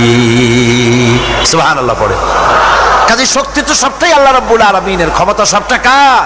আল্লাহ সুবহানাহু ওয়া তাআলা। কল্যাণও করেন তিনি, আর অকল্যাণ যদি করেন, সে অকল্যাণ থেকে বাঁচবার উপায় নাই। কল্যাণ যদি করতে চান, ঠেকাবারও কারো উপায়। মুমিন ব্যক্তির আত্মমর্যাদা এভাবে বেড়ে যায় ইমানের কারণে। ইমানের কারণে তার আত্মমর্যাদাটা এত বেড়ে যায় যে সে হক কথা বলতে গিয়া রিজেকের চিন্তা করে না, চাকরির চিন্তা করে না। হক কথাটা যদি বলি, আমি সরকারি চাকরি করি, হক কথা বললে পরে চাকরি থাকবে না। ইমামতি করি, হক কথা বললে পরে চাকরি থাকবে না। এই জাতীয় হীনমন্যতা তার মনের ভিতরে জায়গা পাবে না, যেহেতু কোরআন তার শিখাইছে। কিসের ভয়? রিস্কের চিন্তা করো। রিস্কের চিন্তা করার কোনো দরকার নাই। কোরআন তোমাকে বলে দিয়েছে, ঈমান এনেছো তুমি যার উপরে, ইন্নাল্লাহা হুয়ার রাজ্জাকু যুল কুওয়াতিল মাতিন। নিশ্চিতভাবে আল্লাহই হচ্ছেন মহান রিজেক দাতা। নিরঙ্কুশ ভাবে রিজেকের চাবিকাঠি তারই হাতে। তা আমার রিজেক যদি আল্লাহর হাতে হয়, এটা যদি বিশ্বাস করি, তাহলে মেম্বারের উপরে দাঁড়িয়ে হক কথাটা বলতে ভয় পাই কেন? চাকরি করি, হক কথাটা বলতে পারি না কেন? সরকারের কাছে আমার রিজেক নয়, সেক্রেটারির কাছে, মুতাওয়াল্লির কাছে আমার রিজেক নয়। আমার খাদ্য কার কাছে? আমার রিজেক কার কাছে? এটা হলো সবচেয়ে বড় ভয়। ইমানের দাবি করে ঠিক, ওয়াজ নসিহত করেও ঠিক, মানুষকে উপদেশ দেয়ও ঠিক, কিন্তু মনের মধ্যে ভয় একটু থেকেই যায়। যদি চাকরিটা যায়, তাহলে বিবি বাল বাচ্চা নিয়ে বাঁচবো কেমনে? এটা থাকে মনের ভিতরে এক চিন্তা। একজন টিচার তার ছাত্রদেরকে শিখাইছিলেন যে বিসমিল্লাহর এত ফজিলত, নদীর উপর থেকে বিসমিল্লাহ বলে হাঁটে গেলে তাও হাঁটে যাওয়া যায়, খেওয়ার নৌকা ছাড়াই পানির উপর দাঁড়িয়ে যাওয়া যায়। একটা ছেলে, একটা ছাত্র এই কথাটা এমন বিশ্বাস করলো, নদীর পাড়ি দিয়ে, তার বাড়ি ছিল নদীর ওপার, প্রতিদিন খেওয়া পার হইয়া মাদ্রাসায় আসতো। বিশ্বাস সে করছে পুরাটাই, আর বিসমিল্লাহ বলে পাও দিয়ে হাঁটিয়া চলে গেল পার হয়ে। এটা কোনো কোরআন নয়, হাদিস নয়, শোনা কথা। তারপরে একদিন তার মা তাকে বলেছে, তোমার হুজুরকে একটু দাওয়াত দাও আমাদের বাড়িতে। হুজুরের দাওয়াত দিছে, মিলাদের দাওয়াত শুনে হুজুর তো খুব খুশি। তারপরে ছাত্রের সঙ্গে রওনা হয়েছে। নদীর ঘাটে এসে দেখে যে নৌকা নাই। আরে বাবা, নৌকা নাই, পার হবো কেমনে? হুজুর কোন কি, নৌকার দরকারটা কি? আপনি না বলছেন বিসমিল্লাহ বলে হেঁটে যাওয়া যায়? আমি তো ওইটা শোনার পর আমি প্রত্যেক দিন তো এই কাম করিয়ে আসি, নৌকা টুকু লাগে না। আসেন না আমার সাথে। ছেলে বিসমিল্লাহ বলে হাঁটা আরম্ভ করছে পানির উপর দিয়া। ওস্তাদ চিন্তা করতেছে, আমি তো শুধু ওয়াজি করছি, আমল তো করি নাই, কি না কি হয় আল্লাহই জানে। পাজামা হাঁটু পর্যন্ত টাইনিয়া তারপরে বিসমিল্লাহ করে পা দিছে, আর এক ছোটে চুবনি খাইয়া ভিতরে চলে গেছে। সুতরাং মুখ দিয়া বললে হবে না, বিশ্বাস করতে হবে, ইয়াকিন রাখতে হবে রিস্কের মালিক আল্লাহ। হক কথা কাউকে ছেড়ে দেব না, এটা বলবোই, তাতে আমার চাকরি থাকুক আর চাকরি যাক। এর নাম হলো আত্মমর্যাদা। এর নাম কি? আত্মমর্যাদা। নইলে আপনি মসজিদের ইমাম, আর দুর্ভাগ্যজনক সত্য, মসজিদের ইমামগুলি অধিকাংশ ক্ষেত্রে এমন সব সেক্রেটারি, মুতাওয়াল্লি হয় যারা ইসলামী আদর্শকে বিশ্বাসী করে না। কথাটা ঠিক কিনা? ধর্মনিরপেক্ষতাবাদী, কিন্তু মসজিদের সেক্রেটারি, মাদ্রাসার সেক্রেটারি, ঈদগাহের সেক্রেটারি। কারণ মুসল্লিরা ভাবে ওনার পয়সা বেশি, ওনারই নেতা বানানো উচিত। অথচ কোরআন নিষেধ করেছে এমন কোন লোক মসজিদের মুতাওয়াল্লি সেক্রেটারি হতে পারে না যে ব্যক্তি আল্লাহর পথে পরিচালিত নয়, যে আল্লাহকে মানুষের চাইতে বেশি ভয় না করে, যে ব্যক্তির ভিতরে দ্বীন নাই, ঈমান নাই, ইসলামী আদর্শ নাই, শুধু পয়সার বিনিময় সেক্রেটারি, মেম্বার, মুতাওয়াল্লি হয়ে বসে আছে, আর ইমাম ভয়ের চোটে কথা বলে না। আছেন এমন?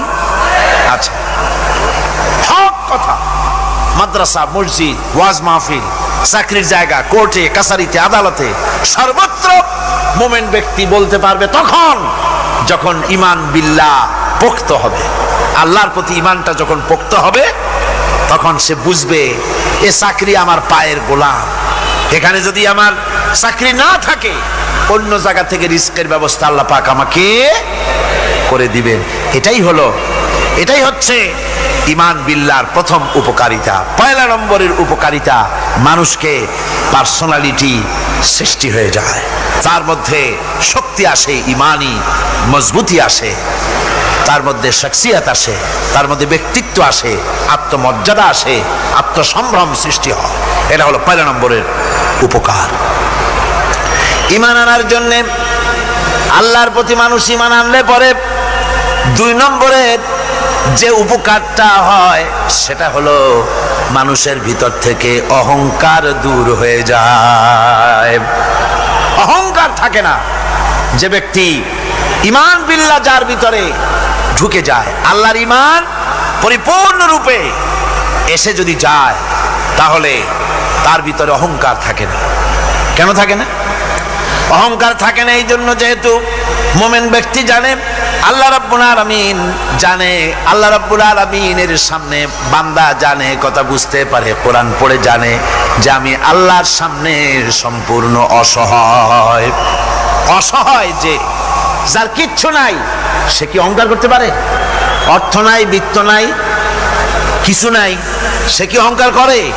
অহংকার কারা করে? অহংকার করে যাদের অর্থ আছে, বিত্ত আছে, শিক্ষা আছে, বিদ্যা আছে, স্বাস্থ্য আছে, জমি আছে, জমা আছে, বাড়ি আছে, কল আছে, কারখানা আছে, গাড়ি আছে, এরাই না অহংকার করে। কিন্তু ঈমান বিল্লাহ যখন আসি, তখন সে বুঝতে পারে আমার শক্তি কোনো শক্তি নয়। ওয়াহুয়াল কাহিরু ফাওকা ইবাদি। সমস্ত আল্লাহ রাব্বুল আলামিন বলছেন সমস্ত বান্দার উপরে কর্তৃত্ব হচ্ছে আল্লাহ পাকের। আল্লাহর কর্তৃত্ব থেকে বেরিয়ে আসার ক্ষমতা কারো নাই। সবচাইতে শ্রেষ্ঠ শক্তি কার? আল্লাহ পাক। ওই আল্লাহ রাব্বুল আলামিন বলেছেন, চ্যালেঞ্জ করেছেন, যদি সম্ভব করতে পারো, অহংকার করতেছো, বড়াই করতেছো, যদি সম্ভব করতে পারো আমার জমিন থেকে বেরিয়ে যাও। যদি সম্ভব করতে পারো, অহংকার তো খুব করো, বাস করো আমার জমিনের উপরে, খাও আমার ফসল, জীবন আমি দিলাম, চক্ষু আমি দিলাম, আমার চোখ দিয়ে দেখো, আমার দেওয়া কান দিয়ে শোনো, আমার দেওয়া বিবেক দিয়ে চিন্তা করো, সব তো আমি দিয়েছি, তারপরেও যদি অহংকার করো। ইয়া মাশারাল জিন্নি ওয়াল ইনসি ইন ইসতাতাতুম আন তানফুযু মিন আকতারিস সামাওয়াতি ওয়াল আরদ ফানফুযু লা তানফুযুনা ইল্লা বিসুলতান। হে পৃথিবীর মানুষেরা, হে পৃথিবীর জিনেরা, ইয়া মাশারাল জিন ওয়াল ইনস, হে পৃথিবীর মানুষ, মনুষ্য জাতি এবং জিন, যদি সম্ভব করতে পারো তাহলে আমার ইহাতা থেকে, আমার জমিন থেকে, আমার জমিনের উপর থেকে বেরিয়ে যাও। এমন দেশে যাও যেখানে আমার সূর্য নাই, যেখানে আমার চন্দ্র নাই, যেখানে আমার আলো নাই, যেখানে আমার বাতাস নাই, অক্সিজেন নাই, আমার পানি নাই, এমন কোন জায়গা যদি পাও, বেরিয়ে চলে যাও। যাওয়া যাবে? আর যারা জবাব দিলেন না তারা পারবেন বুঝি? যাওয়া যাবে। আল্লাহ পাক বলছেন ফানফুযু লা তানফুযুনা ইল্লা বিসুলতান। আমার রাজত্ব থেকে, আমার ইহাতা থেকে, আমার পরিমণ্ডল থেকে, আমার কর্তৃত্ব থেকে বেরিয়ে যাওয়ার কোনো পথ নাই।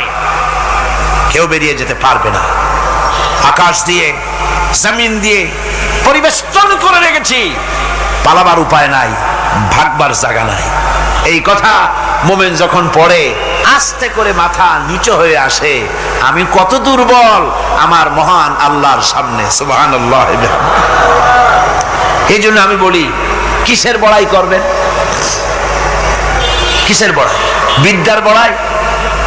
কতটা বিদ্যা অর্জন করেছেন, কতটুকু শিখেছেন? আপনার থেকে আরো অনেক শিক্ষাবিদ রয়েছেন, আবার আবার তার থেকে আরো অনেক শিক্ষাবিদ রয়েছেন, কতটুকু শিখেছেন। এখনো ছাত্র অনেক কিছু আছে যা আপনি আজও জানতে পারেন নাই। সারা জীবন আমরা তালিবে ইলম, সারা জীবন আমরা ছাত্র। মুহাদ্দিস হন, মুফাসসির হন, প্রফেসর হন, প্রিন্সিপাল হন, যেই হন না কেন, চিকিৎসাবিদ, চিকিৎসা বিজ্ঞানী, রাষ্ট্রবিজ্ঞানী, দার্শনিক, যেই হোক না কেন, সব ছাত্র। সব কি ছাত্র? বহু কিছু এমন আছে যা আজও মানুষ উদ্ধার করতে পারে নাই, শিখতে পারেনি। সুতরাং শিক্ষার বড়াই করো না। এরপরে অর্থের বড়াই করবা। কয়টা টাকার মালিক হয়েছে তুমি? টাকার বড়াই করে মানুষ। জিজ্ঞাসা করা হয়, মিয়া সাহেব রোজা রাখেন না কেন? কয় রোজা রাখবো, চাউলের অভাব আছে নাকি? না ধানের অভাব আছে, না টাকার অভাব আছে। নাউজুবিল্লাহ। কত টাকা হয়েছে?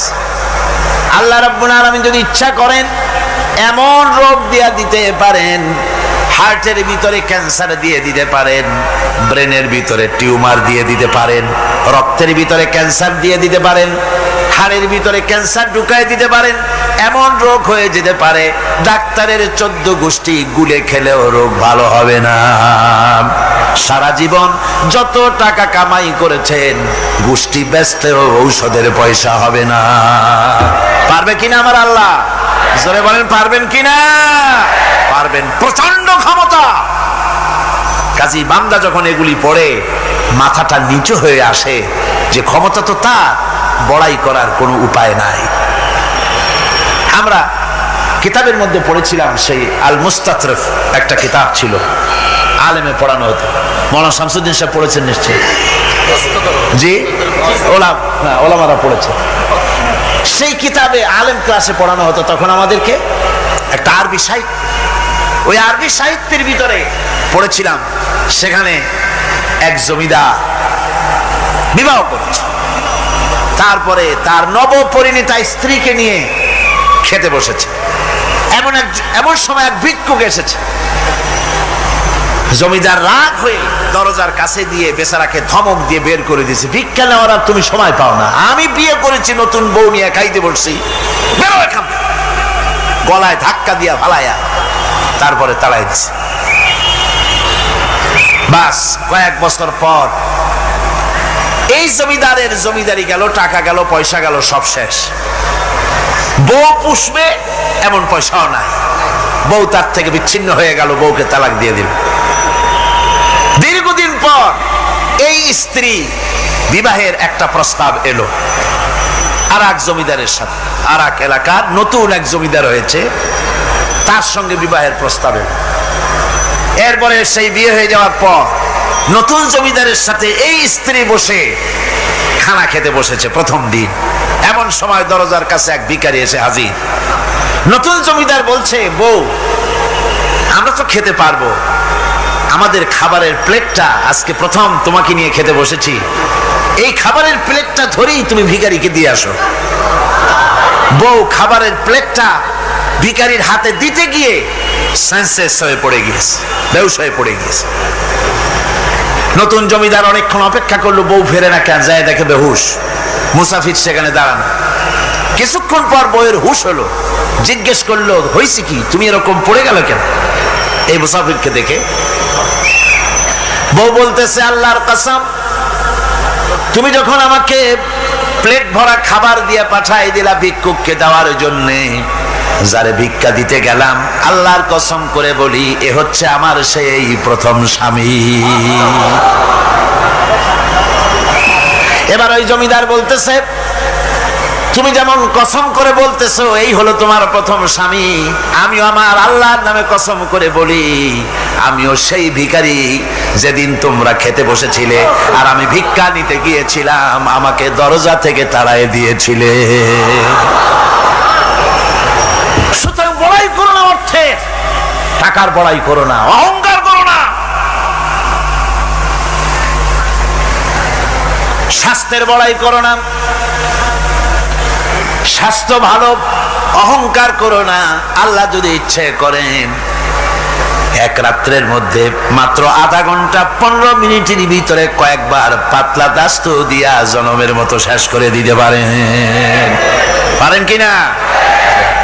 সুতরাং মানুষ ঈমান বিল্লাহ, আল্লাহর প্রতি ঈমান মানুষকে এভাবে বিনয়ী করে দেয়। কোন আলহামদুলিল্লাহ। অহংকার বলে কিচ্ছু থাকে না তার, সে আগে সালাম দেয়। ঈমান বিল্লাহ, যার মধ্যে ঈমান, আল্লাহর ঈমান ঢুকে যায়, তার আগে কেউ সালাম দিতে পারে না। রাসূলুল্লাহ বলেছেন, যে ব্যক্তি আগে সালাম দেয় সে অহংকার মুক্ত। জয় কর সুবহানাল্লাহ। এখন তো সালাম শুধু পেতে চায়। দারোগা চিন্তা করে পুলিশেরা আমারে সালাম দেবে, আমি ওরে সালাম দিতে যাবো কেন? ও প্রত্যেকদিন আমারে দেয় স্যালুট, আমি দেবো ওরে সালাম, একটা কথা। এসপি মনে করে ইন্সপেক্টর আমারে সালাম দিবে, আইজি মনে করে এসপিরা আমারে সালাম দিবে, প্রেসিডেন্ট মনে করে মন্ত্রীরা আমারে সালাম দিবে, হুজুররা মনে করে মুরিদরা আমারে আগে সালাম দিবে। না, এটা সুন্নাতের খেলাফ। রাসূলুল্লাহর আগে কেউ সালাম দিতে পারে নাই। জোরে কোন সুবহানাল্লাহ। আগে সালাম দাও।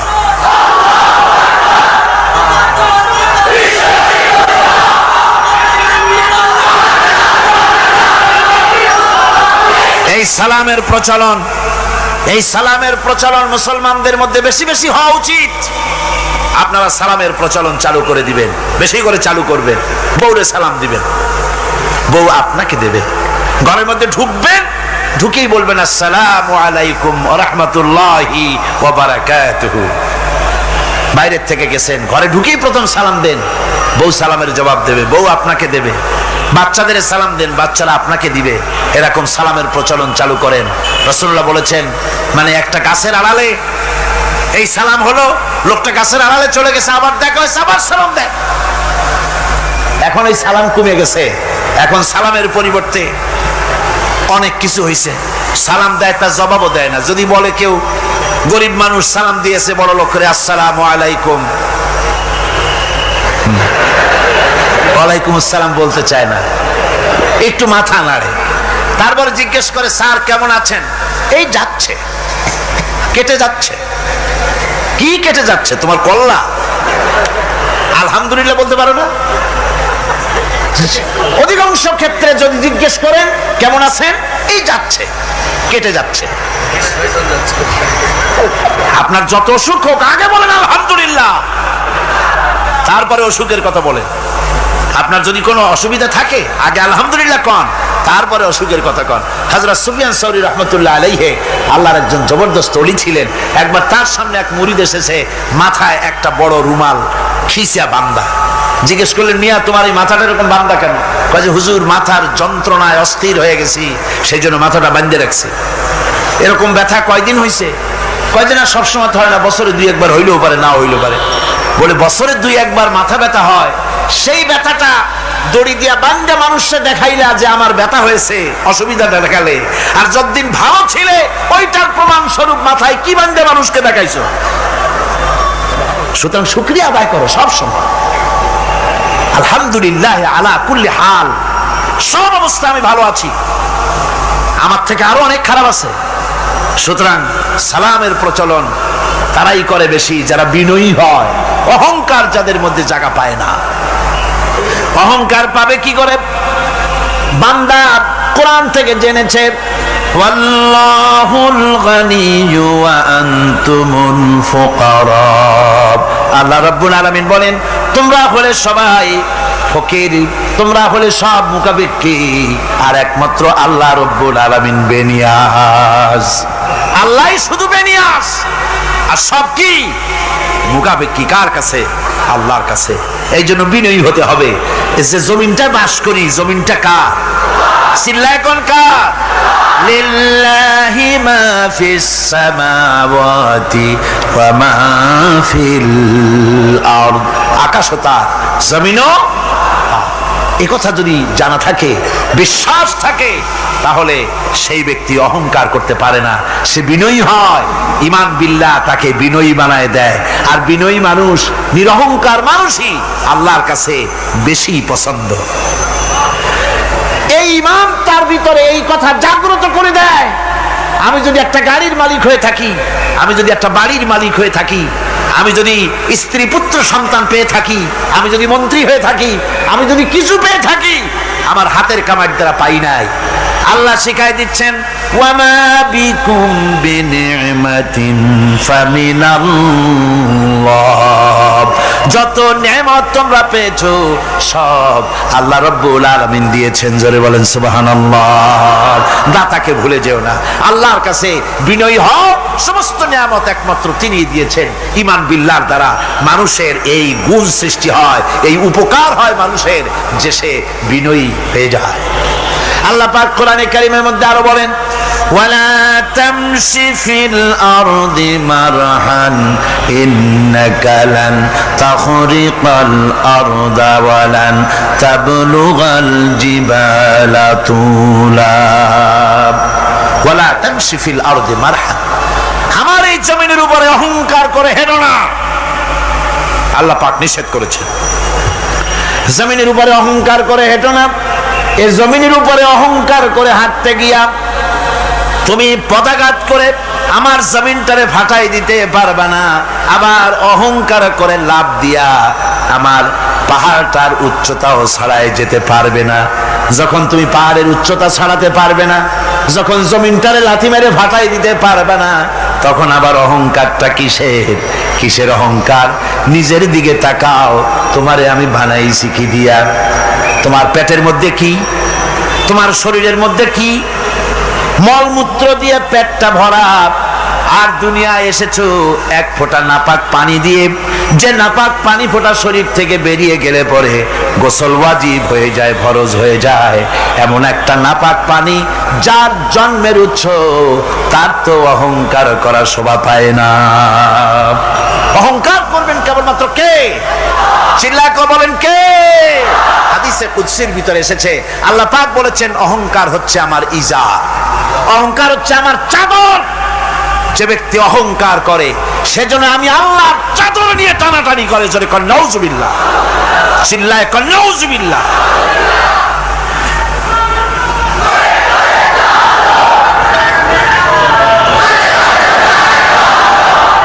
আমার বন্ধুগণ, আল্লাহ রাব্বুল আলামিন কোরআনে কারীমের মধ্যে বলেছেন, আমার সঠিক বান্দা যারা, অহংকার তাদের মধ্যে থাকে না। ওয়া ইবাদুর রাহমানিল্লাযীনা ইয়ামশুনা আলাল আরদি হাওনা। রহমানের বান্দা যারা, আমি আল্লাহ পাকের গোলাম যারা, তারা জমিনের উপরে খুব বিনয়ের সাথে চলে। তাদের চলাফেরা দেখলেই বোঝা যায় লোকটা বিনয়ী, আল্লাহর বান্দা। সুবহানাল্লাহি ওয়া বিহামদিহি। কি বলেন? মানুষের চলাফেরা, চাহনি, ওঠা বসা, কথাবার্তা দেখলেই বোঝা যায় না লোকটা কি চরিত্রে? বোঝা যায়। এক পদের মানুষ আছে, গম্ভীর হয়ে বসে থাকে, মনে হয় যেন নবজাদা নসরুল্লাহ খানের শালা। নামাজ নাই। কি হয়েছে? মাইক এমনি আজকে আমি নিজেও টের পাচ্ছি, আমি মাইকের আওয়াজ নিজেও পাচ্ছি না। মাইকটা ভালো করে দেন মাইকের অপারেটর, আর জোরে সোরে একটু জিকির করেন, লা ইলাহা ইল্লাল্লাহ, লা ইলাহা ইল্লাল্লাহ, লা ইলাহা ইল্লাল্লাহ।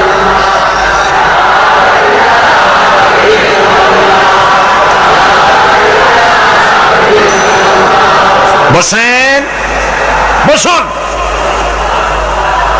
লা ইলাহা ইল্লাল্লাহ, লা ইলাহা ইল্লাল্লাহ, লা ইলাহা ইল্লাল্লাহ,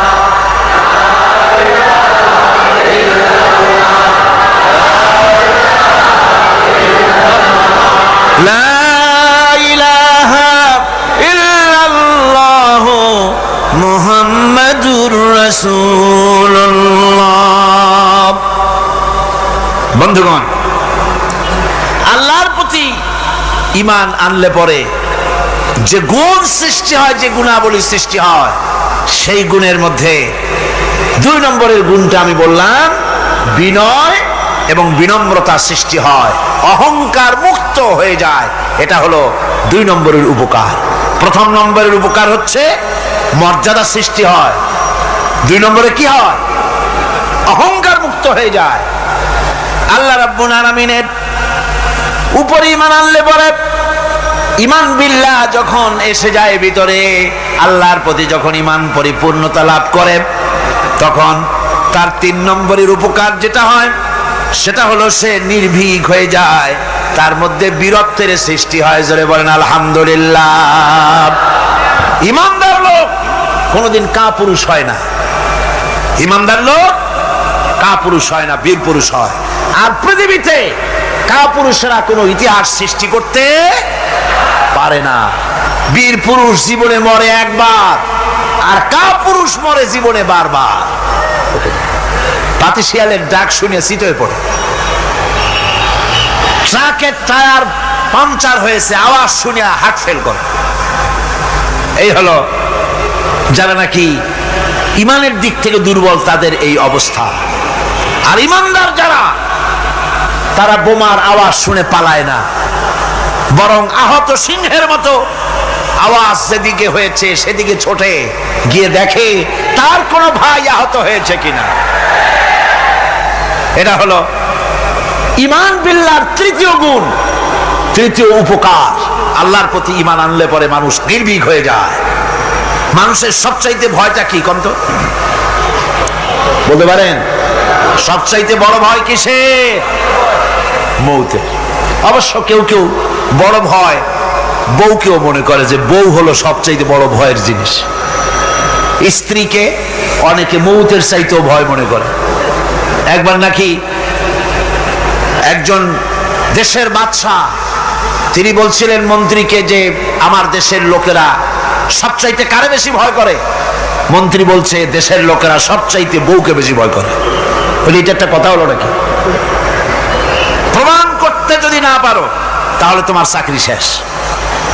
প্রধানমন্ত্রী তো মুসিবতে পড়ে গেছে। তারপরে সমস্ত লোক দেখেছে, সমস্ত শহরবাসীকে দেখে তারপরে বলছে তোমরা যারা বউকে ভয় করো না তারা সব এদিকে আসো, আর যারা বউকে ভয় করো তারা এ পাশে থাকো। এখন যারা ভয় করে তারা সব একদিকে চলে আসছে। একটা শুকনা শাকনা মানুষ একা দাঁড়ায় আছে, ভয় করে না সেই দলে, আর সব একদিকে। বাদশা আশ্চর্য হয়ে গেল, সব মানুষ ভয় করে একদিকে চলে আসলো, আর তুমি একা শুকনা শাকনা মানুষ, তুমি বউরে ভয় করো না, ব্যাপারটা কি? কয় যে না, বউকে ভয় করি কিনা তা জানি না, আমি আসার সময় আমার বউ বলে দিয়েছে সব লোক যেদিকে যাবে সেদিকে যাবে না, একা দাঁড়ায় থাকবে একদিকে।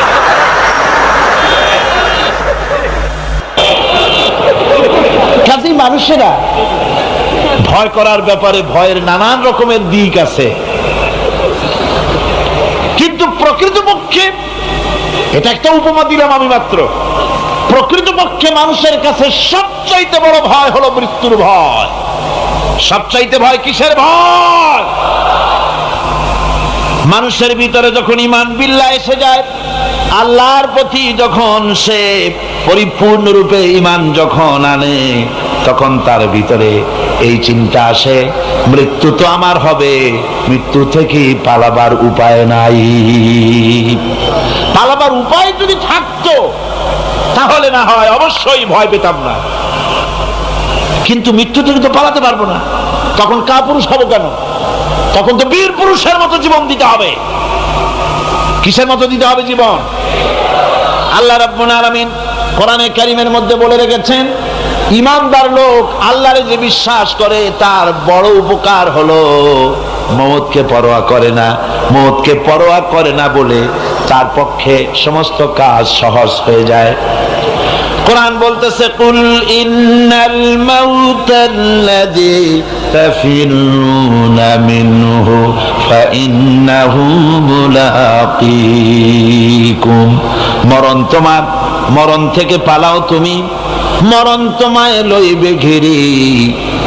মরণ থেকে পালাও তুমি, মরণ তোমায় লইবে ঘিরি।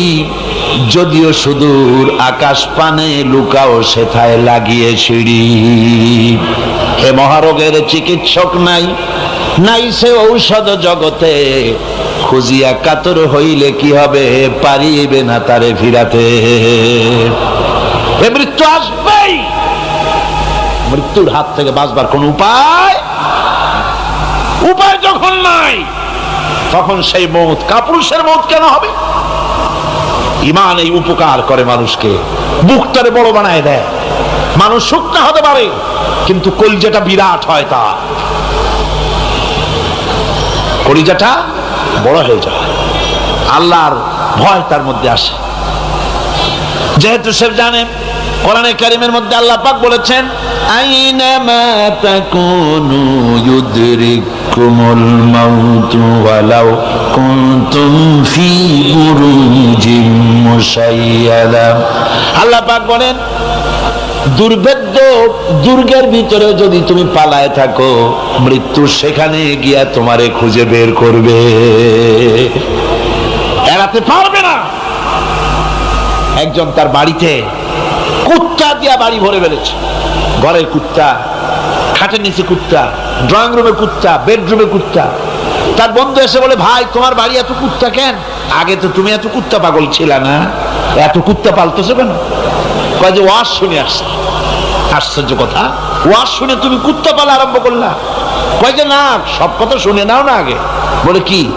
কয় যে ওয়াজের মধ্যে শুনলাম রাসূলুল্লাহ বলেছেন যে বাড়িতে কুত্তা থাকে ঘরের মধ্যে আর প্রাণীর ছবি থাকে ওখানে নাকি ফেরেশতা আসে না।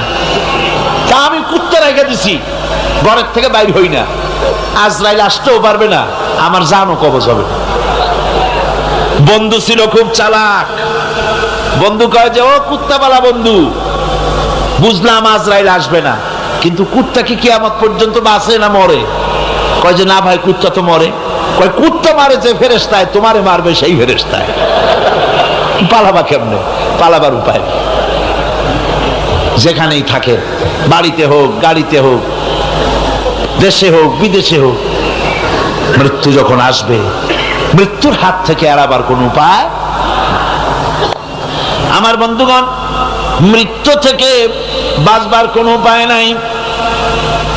এজন্য এই ক্ষণস্থায়ী জীবনের সুখময়, অনন্তকাল সুখময় জীবনকে মানুষেরা, ইমানদার লোকেরা জলাঞ্জলি দিয়ে চির সুখময় আল্লাহর জান্নাতে যাওয়ার জন্য জীবন দিতে মোটেও তাদের বাধে না। জীবন দিতে হবে আল্লাহর রাস্তায়। যখন মরবই, বাসা যখন যাবে না, বাসা কি যাবে? চিল্লায় কোন যাবে? রাসূলুল্লাহ যখন বাঁচেন নাই, কত বড় কথা! আল্লাহ রাসূল যখন বাঁচেন নাই, তো পৃথিবীতে কে বাঁচবে? রাসূলের যখন ইন্তেকাল হয়েছে, সবাইকে মরতে হবে, কোনো সন্দেহ নাই। সন্দেহ আছে? মরা লাগবে। সেই মওতটা ঈমান বিল্লাহ, আল্লাহর প্রতি ঈমান আনলে পরে ওই মওতের ভয় আর থাকে না। মনটা তখন নির্ভীক হয়ে যায়, সে বীর হয়ে যায়। তখন তার মন বলে মরা যখন লাগবে, জীবনটা যিনি দিয়েছেন তার জন্য দিয়ে দেই না কেন? জীবন যিনি দিয়েছেন তার জন্য দিয়ে দেই। বদরের যুদ্ধ, রাসূল কারীম সাল্লাল্লাহু আলাইহি ওয়াসাল্লাম লোক তৈরি করতেছেন, সৈন্য রিক্রুট করতেছেন। বদরের যুদ্ধ, আমার ভাইরা, চারটিখানি কথা নয়, বদরীদেরকে আল্লাহ মাফ করে দিয়েছেন। যেরকম সুবহানাল্লাহ। বদরের যুদ্ধ বড় মারাত্মক যুদ্ধ। এ জিহাদ হবে, বাপ তরবারি ধরবে ছেলের বিরুদ্ধে। মক্কা থেকে ছেলে আসছে কাফের, ছেলে তরবারি ধরবে বাপের বিরুদ্ধে, মামু ধরবে ভাইনার বিরুদ্ধে, ভাই ধরবে ভাইয়ের বিরুদ্ধে। এটা কি আপনি সোজা মনে করেন? কোন সোজা মনে করেন? আমার বন্ধুগণ, বদরের যুদ্ধ শেষ হয়ে যাওয়ার পর হযরতে আবু বকর সিদ্দিক রাদিয়াল্লাহু তাআলা আনহুর সঙ্গে ছেলে আব্দুল্লাহর দেখা হয়ে গেল। ছেলে তখনও কাফের। ছেলে বলে, বাবাজি, আমার আব্বা আবু বকর বদরের প্রান্তরে, আমি আমার তরবারির সামনে আপনাকে কয়েকবার পেয়েছিলাম, কিন্তু আপনি আমার পিতা বলে আমি কিছুই করতে পারি নাই। হযরত আবু বকর বলেন, আব্দুল্লাহ রে শোনো, আল্লাহর কসম করে বলি, তুমি তো আমার তরবারির সামনে পেয়ে ছেড়ে দিয়েছো, কিন্তু আমি আমার মাবুদের কসম করে বলি, বদরের মাঠে একটি বারও যদি আবু বকরের চোখের সামনে তুমি পড়ে যেতে, আল্লাহর কসম আমার তরবারি তোমারে মাফ করে দিত না। তুমি কাফের, আমি মুসলমান। তোমার সাথে আমার সম্পর্ক পিতা পুত্রের স্নেহের সম্পর্ক হতে পারে তখন যখন আদর্শের প্রশ্ন মিল হবে। নইলে তুমি কাফে, আমি মোমেন। পিতা হিসাবে স্নেহ তোমার যেটা পাওয়া দরকার আমার কাছে, সেই স্নেহ থেকে তুমি বঞ্চিত থাকবে। এই যুদ্ধে সৈন্যদেরকে রিক্রুট করা সোজা ব্যাপার ছিল না। হুজুর সাল্লাল্লাহু আলাইহি ওয়াসাল্লাম সাহাবীদেরকে তৈরি করতেছেন জিহাদের জন্য। কিভাবে কথাটা পারবেন, হুজুর কথা গোছায় বলতেছেন। হযরত বর্ষিয়ান সাহাবী হযরত মিকদাদ রাদিয়াল্লাহু তাআলা আনহু হুজুরের অবস্থা বুঝতে পারতেছেন। হযরত মিকদাদ দাঁড়িয়ে গেলেন হুজুরকে সাহস দেওয়ার জন্য। হযরত মিকদাদ দাঁড়িয়ে গিয়ে বলছেন, ইমদি বিনা ইয়া রাসূলুল্লাহ হাইসুমা তাশা, আয় হাইসুমা আমারাকাল্লাহ। হে রাসূল, আপনি আমাদের নিয়ে চলুন যেদিকে আপনার খুশি, অর্থাৎ আল্লাহ আপনাকে আমাদেরকে নিয়ে যেদিকে যেতে বলেন সেদিকে নিয়ে যান। ইন্না লা নাকুলু লাকা কামা ক্বালা বনি ইসরাঈল লিমূসা আলাইহিস সালাম ইযহাব আনতা ওয়া রাব্বুকা ফাকাতিলা ইন্না হাহুনা কাঈদুন। আমরা মূসা আলাইহিস সালামের উম্মত না। সুবহানাল্লাহ। হুজুর কি খুশি হচ্ছেন এই বক্তৃতা শুনে, মিকদাদের বক্তৃতা শুনে হুজুর কি খুশি হচ্ছেন। হযরত মিকদাদ বলছেন, হুজুর আমরা মূসা আলাইহিস সালামের উম্মত না। মূসা আলাইহিস সালামের উম্মতেরা বলেছিলেন, হে মূসা তুমি আর আল্লাহ আর জিবরাইল এই তিনজনই গিয়ে ফেরাউনের মোকাবেলা করো, আমরা পারবো না। আমরা এই কথা বলবো না। বল ইযহাব আনতা ওয়া রাব্বুকা ফাকাতিলা ইন্না মাআকুমা মুকাতিলুন। হে রাসূল, বরং আমরা বলি আপনি চলুন আমাদেরকে নিয়ে, আপনার রব আপনাকে যেদিকে যেতে বলে আমাদেরকে নিয়ে চলুন, আমরা আপনার সাথে থেকে কাফেরদের বিরুদ্ধে লড়াই করব, তরবারি চালাবো ততক্ষণ পর্যন্ত মা দামাত আইনু মিন্না তাতাররাফ, যতক্ষণ পর্যন্ত থামো, যতক্ষণ পর্যন্ত চোখের একটা পাতাও নড়ে, যতক্ষণ পর্যন্ত চোখের একটা পলক পড়ে ততক্ষণ পর্যন্ত যুদ্ধ চালাতে থাকবো। অর্থাৎ নাক দেয়া নিঃশ্বাস যতক্ষণ আসে আর যায় আপনার সপক্ষে তরবারিগুলি ঝলসে উঠবে। চলেন আমাদেরকে নিয়ে যেদিকে আপনি যেতে চান। রাসূলুল্লাহ কি যে খুশি হলেন, সুবহানাল্লাহ। আল্লাহর নবী দারুণ খুশি হয়ে গেলেন। নবীজি বললেন, ও সাহাবীরা, তোমাদের মন মানসিকতা যখন এই রকম, তাহলে কুমু বিনা ইলা জান্নাতিন জান্নাতুন আরদুহা কাস সামাওয়াতি ওয়াল আরদ। কুমু বিনা ইলা জান্নাতিন, ওঠো চলো আমার সাথে সেই বেহেশতের দিকে, যেই বেহেশতটা ওই বিশাল আকাশের চাইতে, এই জমিনের চাইতে অনেক অনেক বড়। সেই বেহেশতে যাওয়ার জন্য চলো আমার সাথে, ওঠো, দাঁড়াও। ফাকামা উমাইর বিন হামাম ওয়া কানা ইয়াকুলু তামার। হযরত উমাইর ছিলেন এক যুবক। দেখেন না, এই যে যুবকরা দাঁড়ায় আছে অনেক, এইরকম একজন যুবক দাঁড়িয়ে খরমা খাচ্ছিলেন। যুবকরা যেমন দাঁড়ায় দাঁড়ায় বাদাম খায়, ছোলা ফেলায় দেয়, ওই রকম দাঁড়িয়ে দাঁড়িয়ে তিনি খরমা চাবাচ্ছিলেন আর খরমার বিচিগুলি ফেলায় দিচ্ছিলেন। তিনি বললেন, অকালা বাখবাখ। উমাইর বলছেন, বাখবাখ হলো আঞ্চলিক শব্দ, এর অর্থ হচ্ছে আয় মা আযমাহু ওয়া মা আহসানাহু। হে রাসূল, কি সুন্দর কথা আপনি বললেন, কি বড় কথা আপনি বললেন। আপনার সঙ্গে জিহাদে গেলে, শহীদ হলে এমন জান্নাত পাবো যে জান্নাতটা হবে ওই আকাশের চাইতে অনেক বড়। ওয়াল্লাহি, আল্লাহর কসম, হাত্তা কুলাহুন্না ইন্নাহা লাহায়াতান তাবিলা।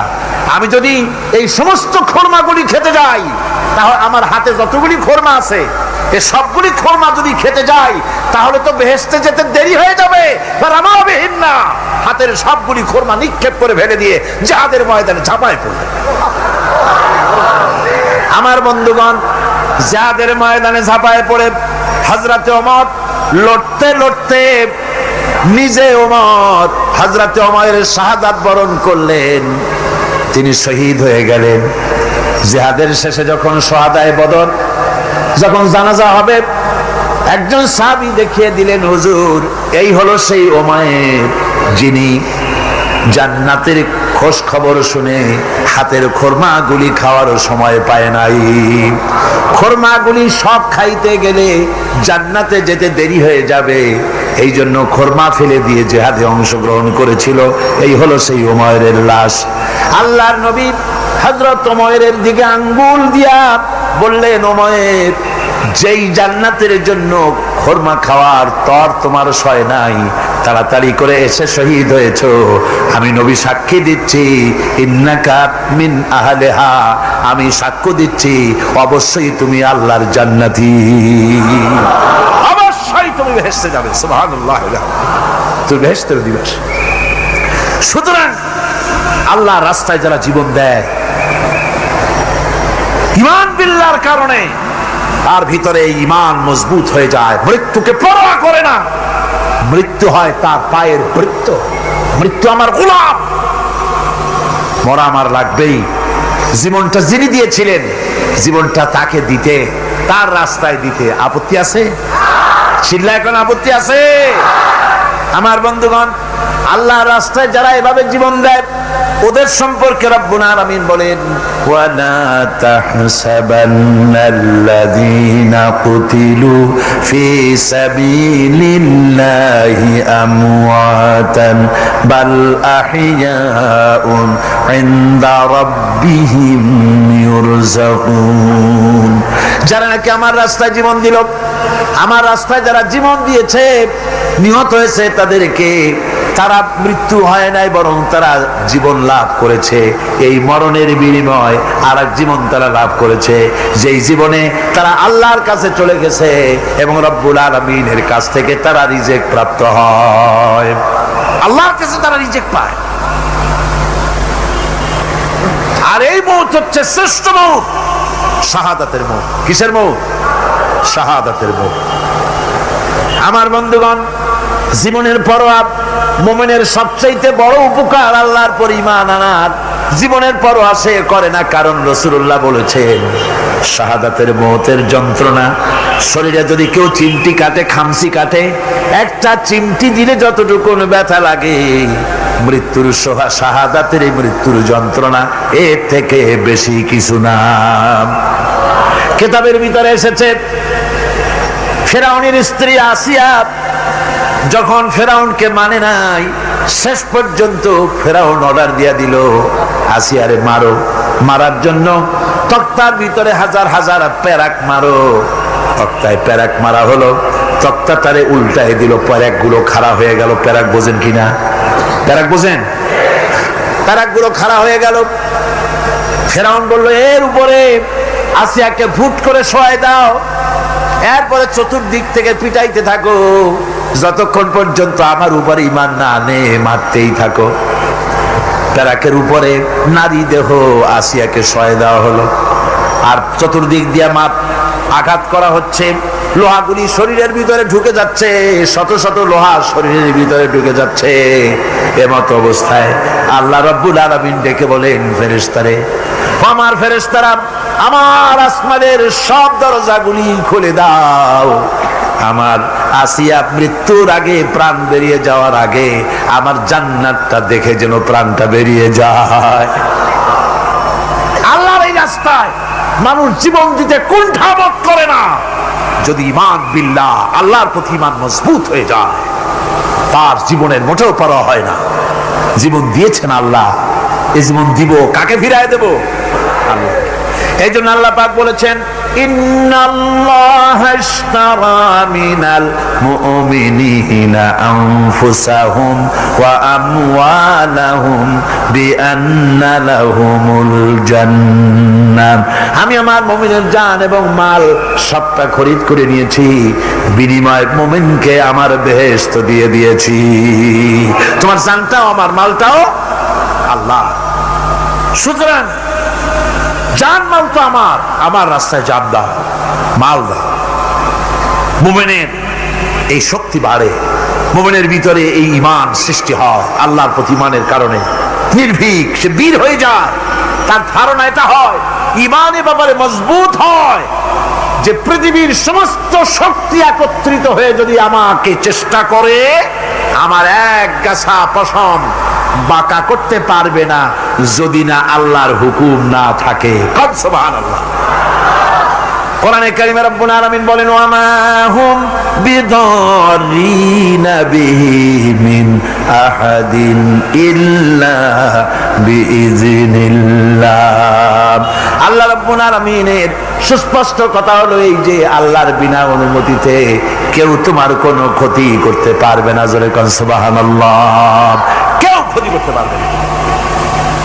আবার কে বলে অমুকের অকাল মৃত্যু হয়েছে, বলে না? বলে কিনা অকাল মৃত্যু হয়েছিল? বাজে কথা। কিসের অকাল মৃত্যু? কালেই মরছে, হায়াত ওখানেই শেষ। হায়াত থাকতে এক সেকেন্ড আগে, এক সেকেন্ড পরে মৃত্যু হবে না। যখন নির্ধারিত সময় আসবে সেই সময় মরবে, এর আগে বা পরে মৃত্যু হবে। মৃত্যু নির্ধারিত সময়ের আগে মরবে না মানুষ। বাহানায় হোক, ওসিলায় হোক, মরণ যেখানে আছে সেখানে যাওয়াই লাগবে।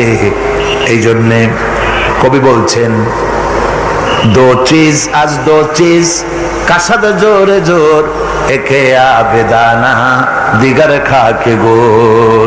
দুটি জিনিস মানুষকে টানে, একটা হলো খাদ্য আর একটা হলো মৃত্যু। খাবার যেখানে আছে সেখানে যেতেই হবে, আর মৃত্যু যেখানে আছে সেখানেও যেতে হবে। আসতে পরে মানুষকে মোটেই সময় দেওয়া হবে না। সময় যখন আসবে সময় মতো তাকে বিদায় নিতে হবে। সুতরাং ঈমান, আল্লাহর প্রতি ঈমান আনলে পরে মানুষের ভিতরে নির্ভীকতার সৃষ্টি হয়। সে কাউকে পরোয়া করে না আল্লাহ ছাড়া। চিল্লায় কোন সুবহানাল্লাহ। আরো জোরে বলেন সুবহানাল্লাহ। সাহস, বুক ভরা সাহস তার মধ্যে আসবে। এই পৃথিবীতে ইউনূস আলাইহিস সালাম যে বিপদে পড়ছিলেন, এর চাইতে বড় বিপদ পৃথিবীতে কিছু হতে পারে? আপনাদের চিন্তায় বুঝি পারে? এই দিকের লোকেরা কথাই কয় না মুঠে। কি বলেন পারে? সুতরাং গতকালকের মতো আবারও বলি, বিপদ আসতে পরে মুসলমানেরা মাজারে দৌড়ায় বেশি। কন নাউজুবিল্লাহ। জোরে কন নাউজুবিল্লাহ। বিপদ আসে আর মাজারে চলে যায়, যাইয়া সেখানে কাঁদবে, মাজারের উপরে মাথা ঘা দিতে থাকে, পয়সা দেয়, মুনাজাত করে, কাঁদতে থাকে, মাজারওয়ালার কাছে বিপদ মুক্তি চায়। নাউজুবিল্লাহ পড়ে। আবারও কর নাউজুবিল্লাহ। বিশ্বাস করুন আমার ভাইরা, বিশ্বাস করুন, আল্লাহর কোরআন আমার হাতে। মাজারওয়ালার কাছে কানলে পরে ওই মাজারে যিনি শুয়ে আছেন, আল্লাহর কসম তার কোন ক্ষমতা নাই আপনাকে বিপদ থেকে বাঁচাতে পারে। আছে ক্ষমতা? জোরে বলেন আছে? বিপদ থেকে বাঁচাবে কে? কে বাঁচাবে? সমস্ত প্রশংসা, যাবতীয় প্রশংসা সে আল্লাহ পাকের, যিনি তামাম জাহানের পালনেওয়ালা রব। ইনশাআল্লাহ বাকি কথা আগামী কাল বলবো ইনশাআল্লাহ। সকালে বলেন ইনশাআল্লাহ। মুনাজাতের জন্য দাঁড়ানো ভাইরা সব বসেন, যত লোক দাঁড়িয়ে আছেন সবাই বসেন। প্রথম দিনের মুনাজাত আল্লাহ পাকের দরবারে, সব বসেন, মহব্বতের সাথে বসেন আর একটু জিকির করেন লা ইলাহা ইল্লাল্লাহ। আল্লাহুম্মা আমিন।